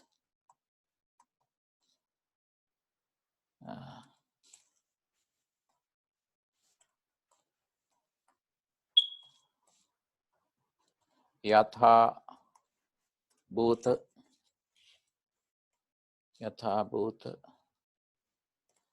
jnana. Somehow the diacritics disappeared from my keyboard. I can put them. So yatha bhuta jnana dassana. Yatha means as it is. Yatha bhuta is as it is. Dassana means to see. meaning to see things as they are, as they truly are. See this one, things as they are. Let me highlight it. See, things as they are. And that corresponds to, that is the direct translation of that canonical phrase, Yatha Bhuta Jnana Dassana. The right understanding is the understanding of things as they are. Now, at this point, I would like to elaborate on two phrases. Now, the vision or the approach of enlightened people like the Buddha to himself and the world is called, and they understand, enlightened people understand themselves and the world as they truly are. Whereas average people, they can't even understand as average people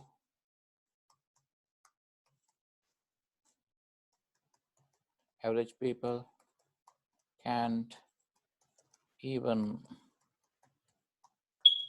understand things as they appear to be.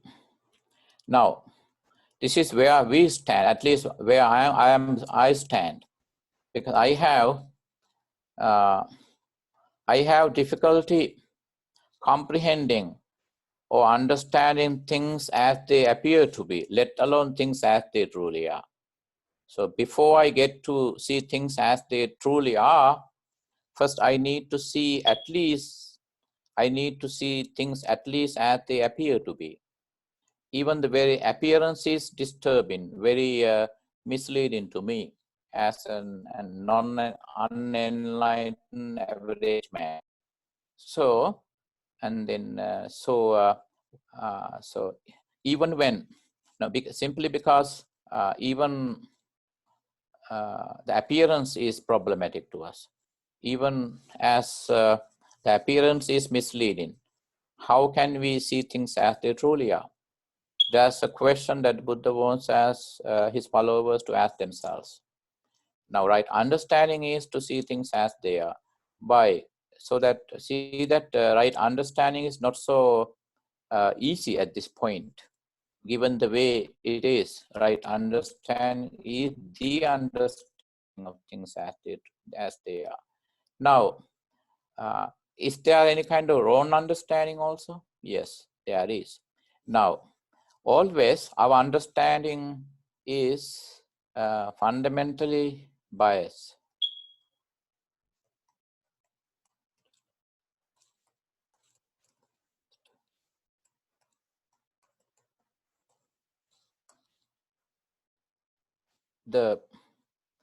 Our understanding is fundamentally biased understanding. So because of our subjective nature, because of our subjective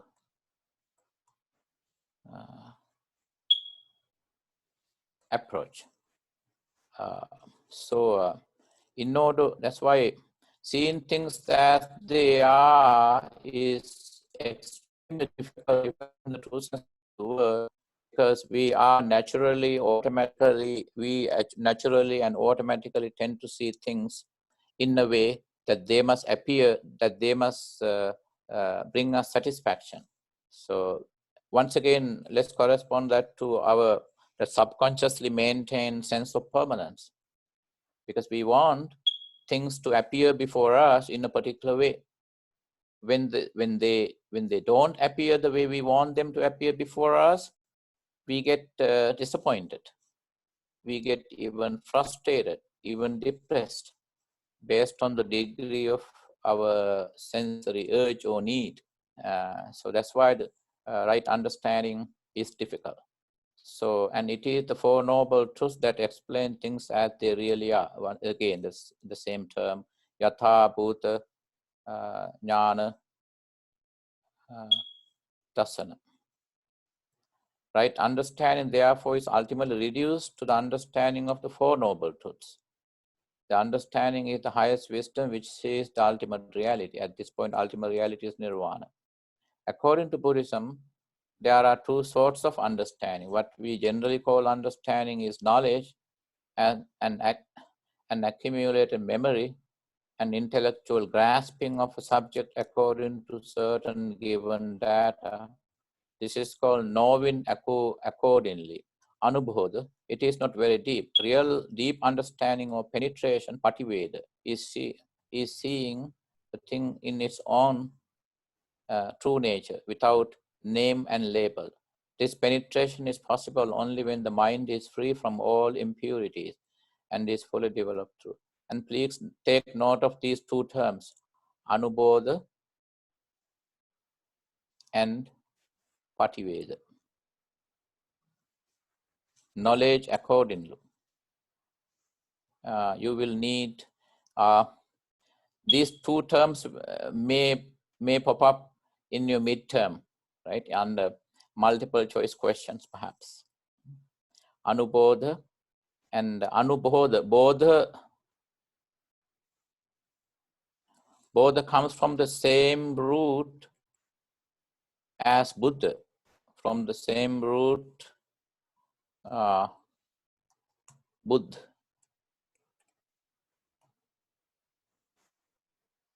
Bodha comes from the same root Buddha. Bodha means to realize, to understand. Anu means accordingly. It's a prefix. Anu means what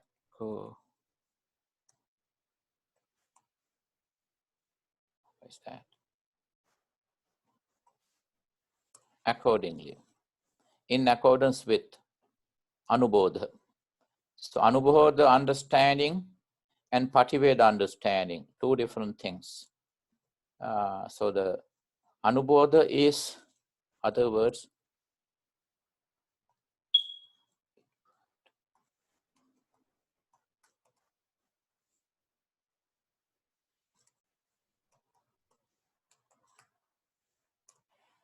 inferred understanding. You infer, you guess. Whereas Pativeda is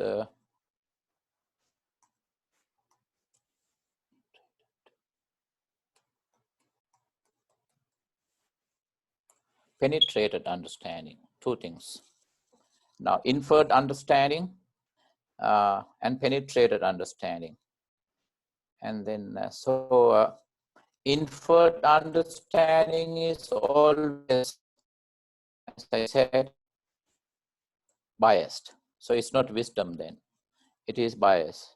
Now, but we still find it difficult to achieve, look at things through Pativeda because of our typical subjective nature. We are subjective beings.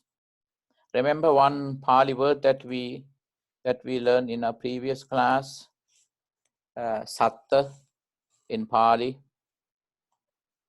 or sattva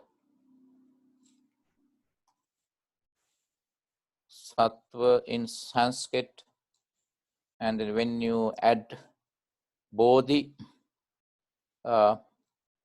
before that, right? Bodhisattva, sattva, or sattva literally means attach.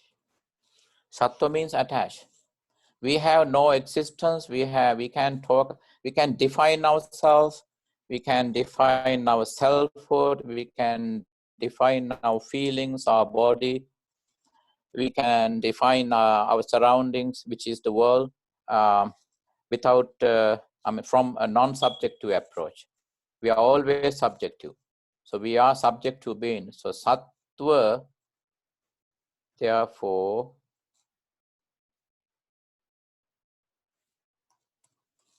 sattva, therefore, means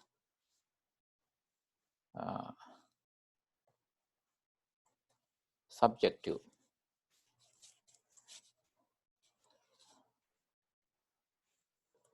Then what about the bodhisattva?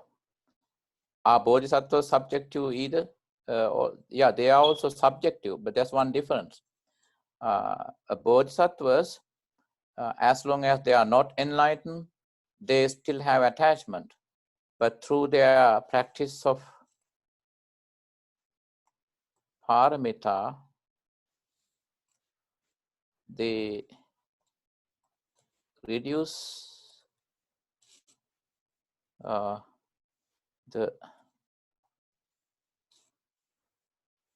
degree or gravity of tanha. They reduce the gravity or the degree of tanha or craving or attachment. So that's the difference between, that's why they are in constant practice of paramita. A bodhisattva is still a worldly person, but he is way above above the average human beings or average divine beings, because there could be bodhisattvas in heaven as well, but and there are human worlds. Your next door neighbor, maybe some of your friends could be a bodhisattva. You yourself can be a bodhisattva, and then certain deities that you pray to, according to religious tradition, could be a bodhisattva. At that point, a bodhisattva can be a divine being or a human being. So regardless of the status of the divine or human, bodhisattva is someone who is attached to bodhi or enlightenment. So they still have attachment, sattva, but their sattva is, their being subjective is different, because their attachment is not to sensual pleasures, but to bodhi or enlightenment. The purpose of enlightenment is to walk away, permanently walk away from sensual pleasures. So that is a good. So a bodhisattva's attachment is a different kind of attachment. Its attachment is for attachment is to nirvana, which is the opposite of sensual pleasures. Whereas my attachment is to sensual pleasures, which is the opposite of nirvana. So as a subjective being, as a sattva, I have a constant problem of appearance of things, the very appearance of things before me. So I have to deal with that problem. So seeing things, the ability to see things as they are, as they truly are, as they really are, yatha bhuta jnana darsana, is very far from me.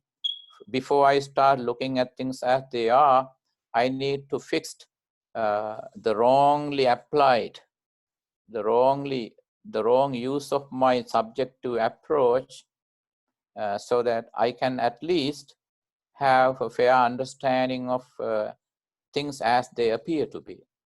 In other words, first I need to deal with my problem of appearance, the appearance of things before me. And then, so for that, we need to practice right understanding as the first one. Probably it will take a fairly long time to come to a sense of, to achieve a sense of right understanding. See now, based on this description, what is that? Give me a second again, I see that question again. So that, did Buddha speak of bodhisattvas directly? Are they mentioned in the Pali Canon, or is the concept of being bodhisattva purely? Actually, it's a very fascinating question. Bodhisattvas are mentioned in Theravada Buddhism as well. But, excuse me, I got dry.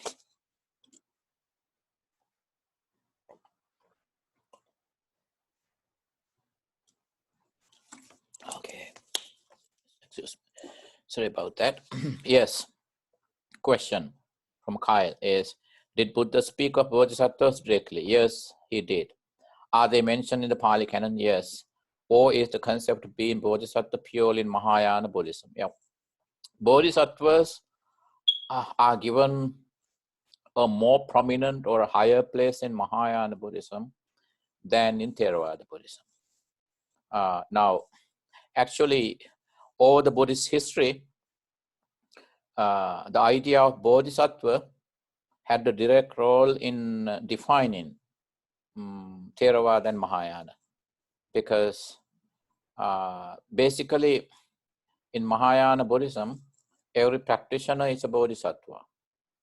And then remember, once we talked about one derogatory scholarly term, Hinayana, as opposed to Mahayana, meaning lesser vehicle. Now scholars don't use that term anymore, Hinayana, because it's derogatory and it's just offending. Now, during debates over the Buddhist history, Theravada Buddhism, one reason Theravada is considered much less than Mahayana was that Theravada would hardly talk about bodhisattvas, whereas bodhisattvas are given a higher place, much higher place in Mahayana Buddhism. So as a result, to a certain years, Mahayana Buddhism talks about bodhisattvas. That doesn't mean that Theravada doesn't.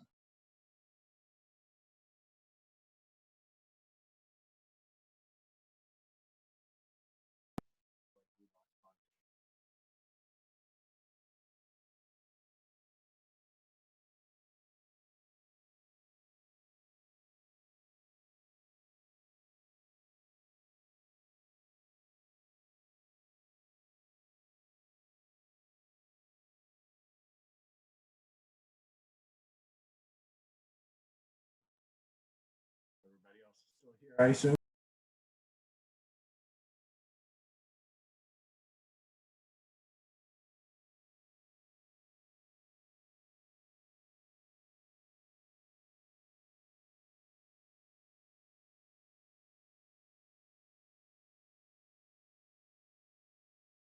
I apologize to you. So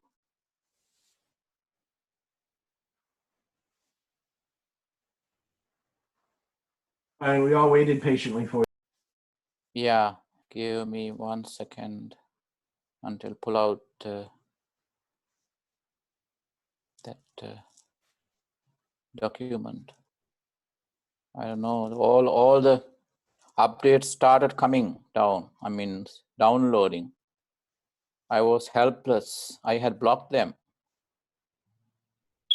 So where is that? It doesn't let me open the Finder. Okay.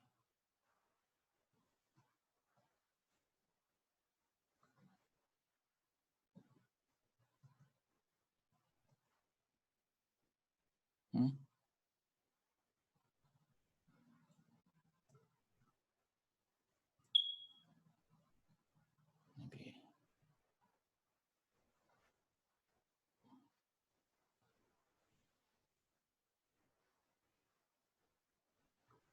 It doesn't let me open Rahula's essay. Word document is blocked.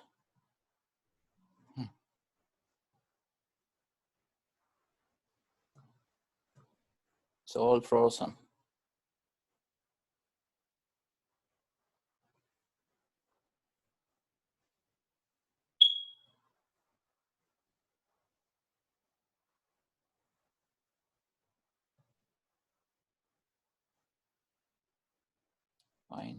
Find the documents. Share.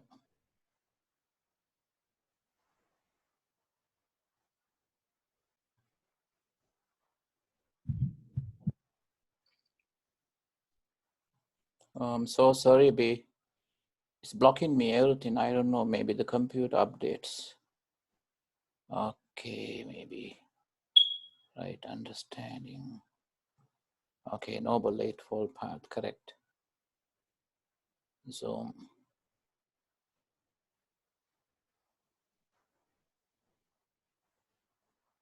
And then Screen share. Share screen.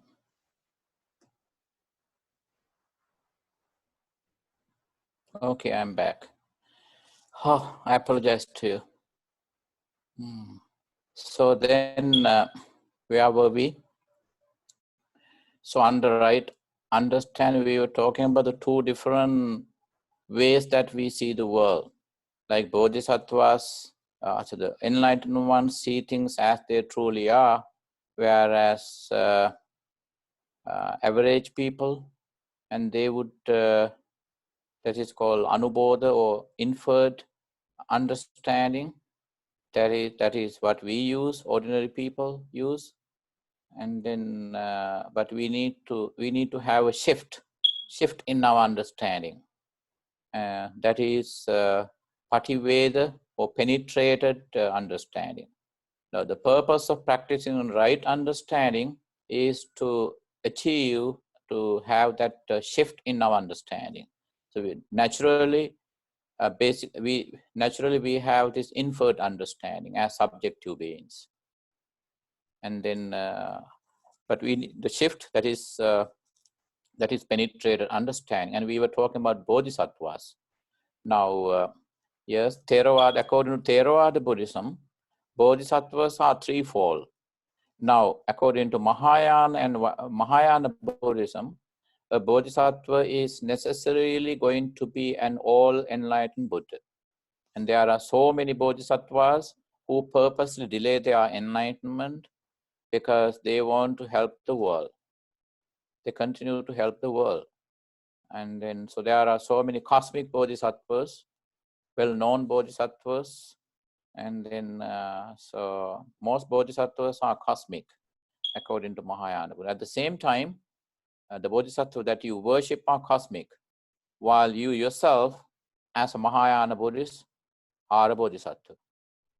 Whereas in Theravada Buddhism, there are, while one cosmic bodhisattva is mentioned in Theravada Buddhism, that is Bodhisattva Maitreya. In Mahayana, there are many more cosmic bodhisattvas who are believed to be in heaven, waiting for a chance of full enlightenment, Samma Sambodhi. According to Theravada Buddhism, there are three types of bodhisattvas. So it could be a bodhisattva, the bodhisattva proper. I don't know, that's not a term to say.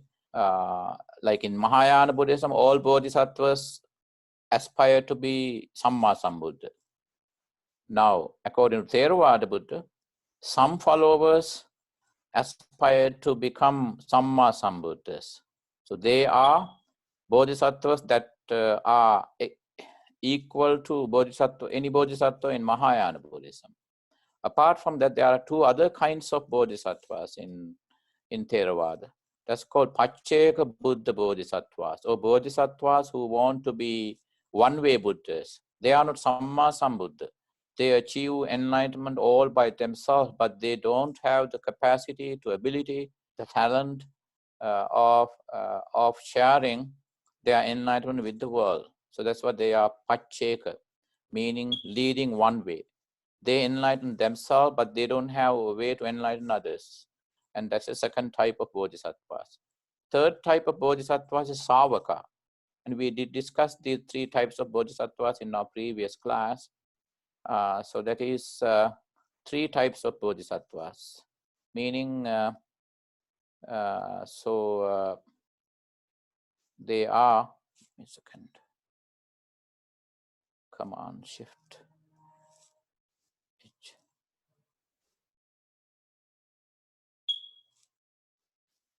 So three types of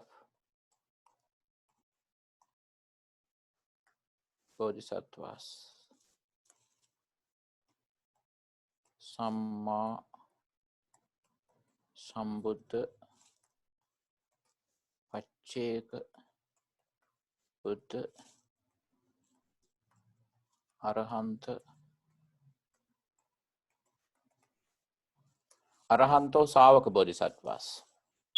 Savaka Bodhisattvas are those who must be in the assembly of Samma Sambuddha, because they must, before they enlighten themselves, they must learn from a Samma Sambuddha. So that's why they are called Savaka or Savaka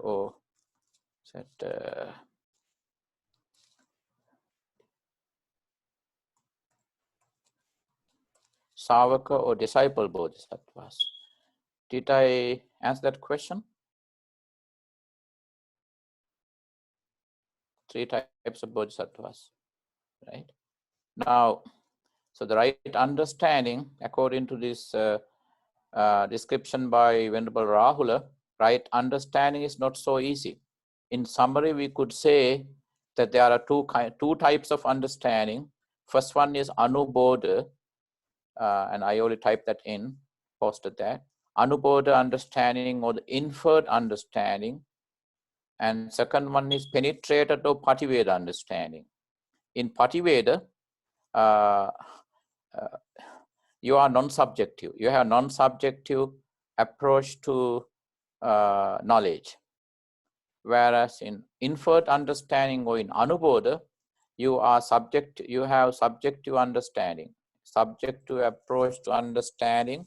Because of that, it is biased. So we need a shift. We need to have a higher shift.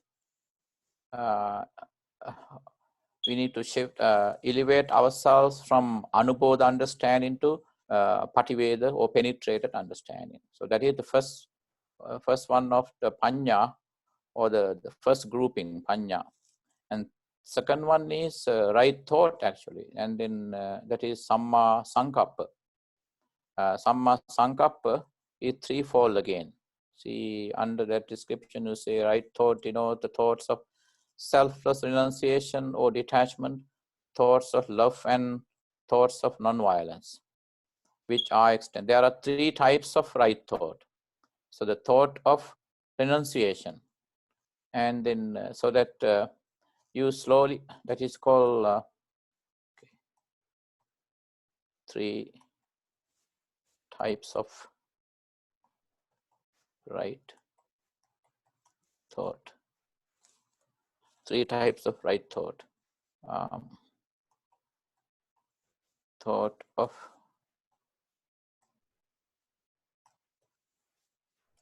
renunciation, first one. Second one is thought of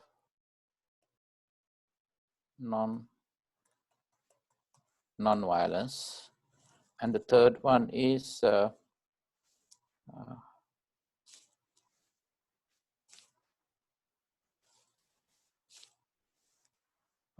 and then love,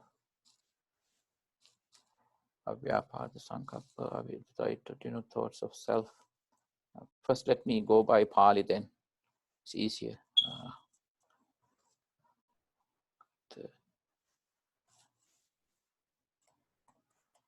First one is nekkhamma, that is renunciation. Second one is avyapada, non-ill will, meaning so that you don't have any ill will towards anyone. And then third one is avihinsa,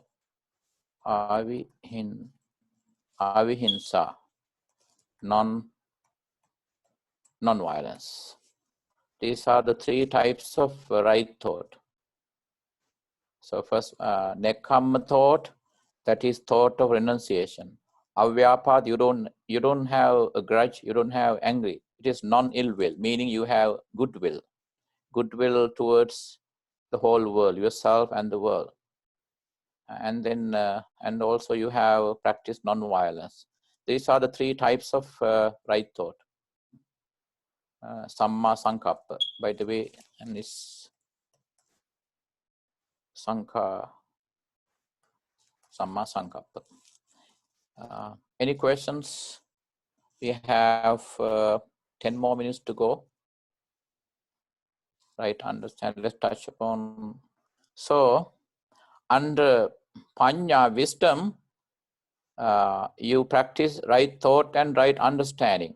And then order-wise, they come right understanding and right thought are the first two of the Noble Eightfold Path. But Venerable Rahula, in his grouping, he includes them under wisdom so that he first describes Panya, wisdom. He starts with Panya. And then he moves to, and then the rest are right speech, right action, right livelihood. And those three are included in under Sila or ethical conduct. See, the right speech means abstention from telling lies, from backbiting and slander, and talk about may bring about hatred, enmity, disunity, and disharmony among individuals or groups of people. 3, from harsh, rude, impolite, malicious, and abusive language. 4, from idle, useless, and foolish babble and gossip. See, that's the description of speech. Of course, we do that for fun, right? Gossiping. So we all do that, right speech. But when you are practicing right speech, you may slowly reduce the chance or avoid the chance of telling lies and then backbiting, slander. And so there are 4 major types of wrong speech. 4 types of wrong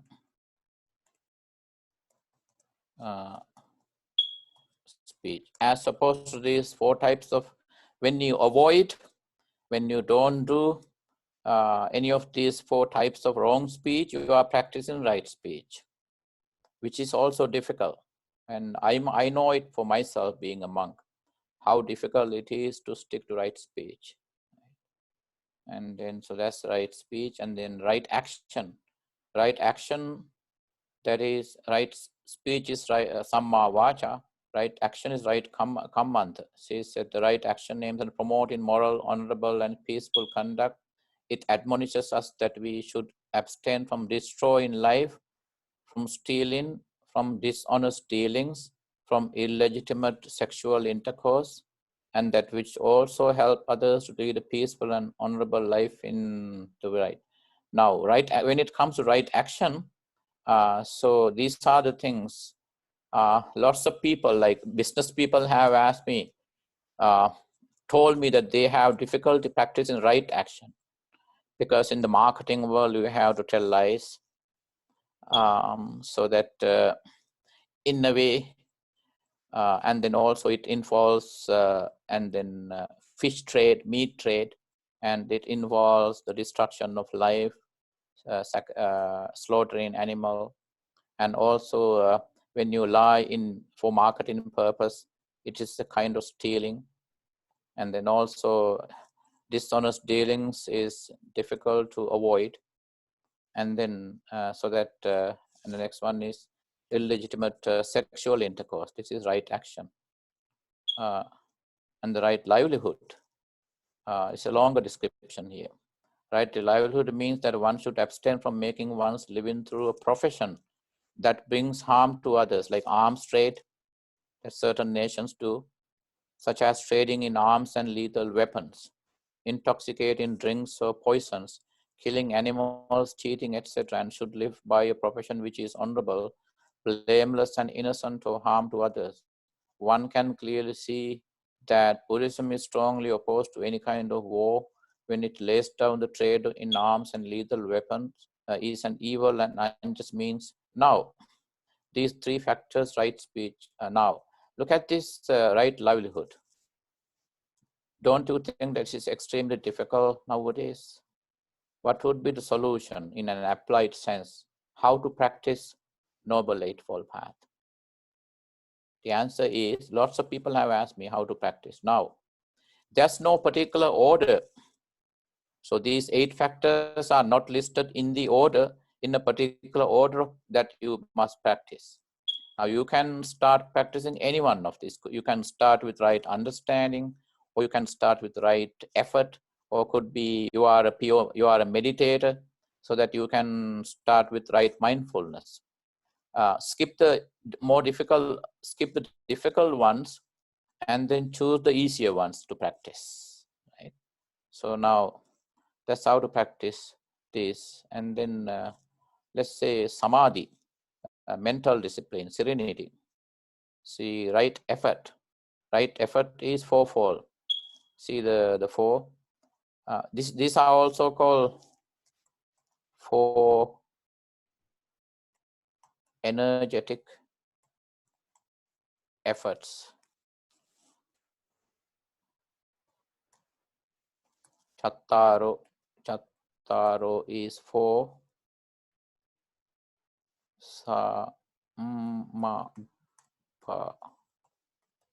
Chattaro sammapadhana.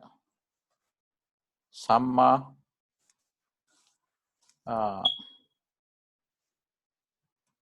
right, and then padhana,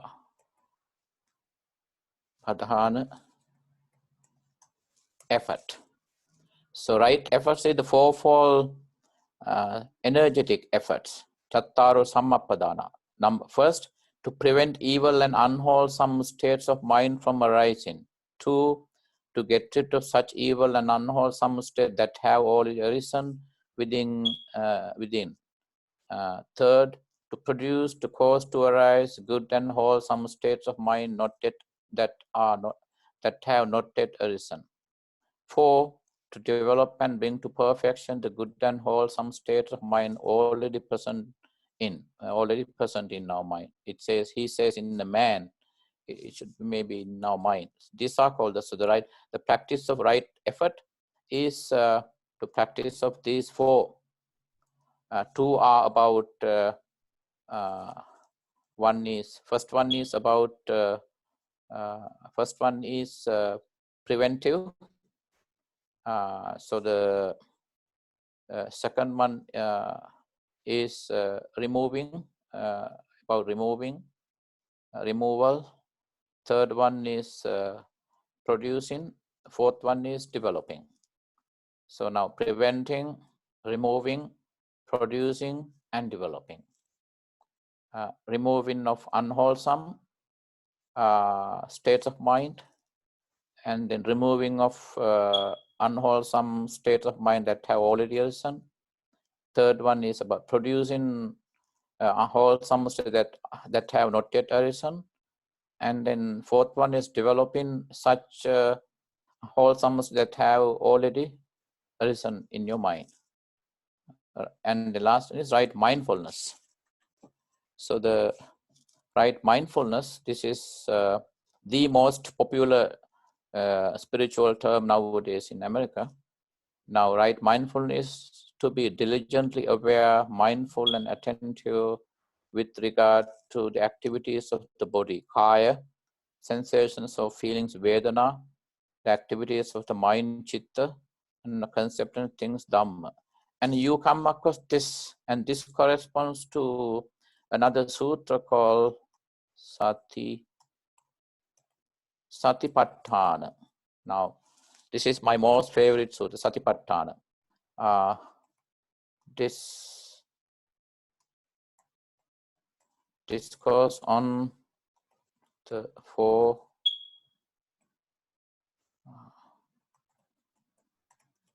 foundations of mind. Discourse on the 4 foundations of mindfulness. Patthana means foundation. It also means frame. You can say this is the whole framework of mindfulness, for mindfulness. And then again, the right mindfulness, the teaching on right mindfulness helps you. We have a few moments. Okay, so time is up. To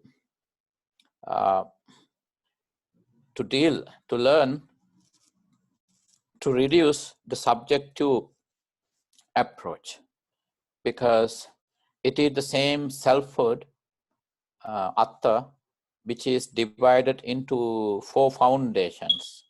Because our selfhood, our active selfhood is comprised of physical body. And then we have sensations or feelings. And then we also have mind, chitta. And then we have thoughts and concepts that we derive from the external world. So the right mindfulness is all about the 4 foundations that is based on a non-subjective approach to selfhood.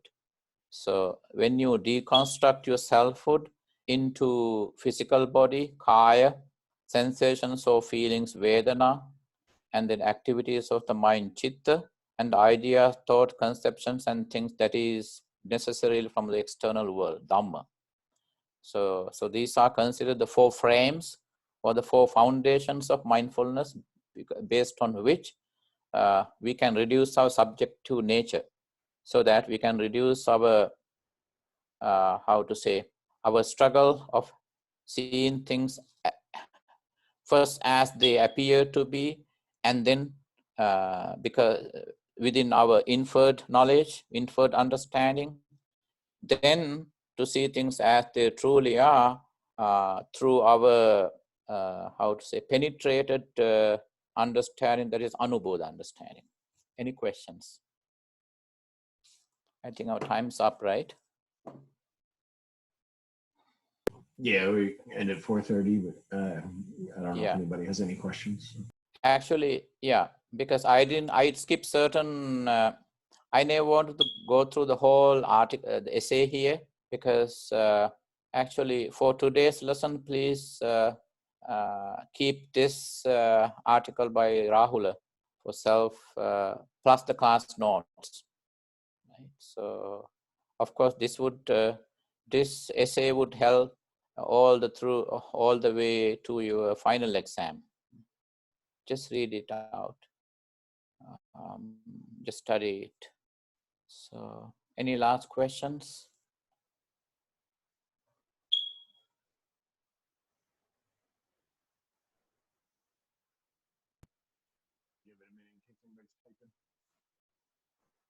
Anyone is having any last questions, or we must end the session now? Okay, then. Thank you for today's discussion. And then anytime, please get back to me. Now you can either, sorry, Carl, you had contacted me many times when I was ill and hospitalized in Sri Lanka, and then I couldn't answer your text messages. So anyway, once again, as you know, even though you know, 323-443-4040 is my cell phone number in case you directly want to contact me.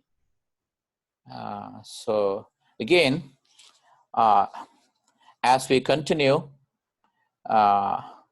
I will make a list of essays or topics that I would post on Slack.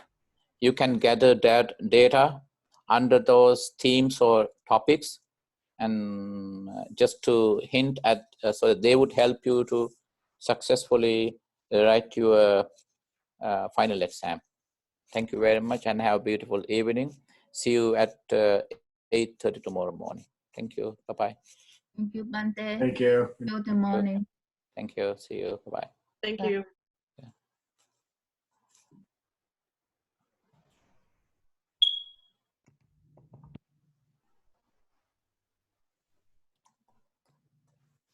Okay, see you tomorrow.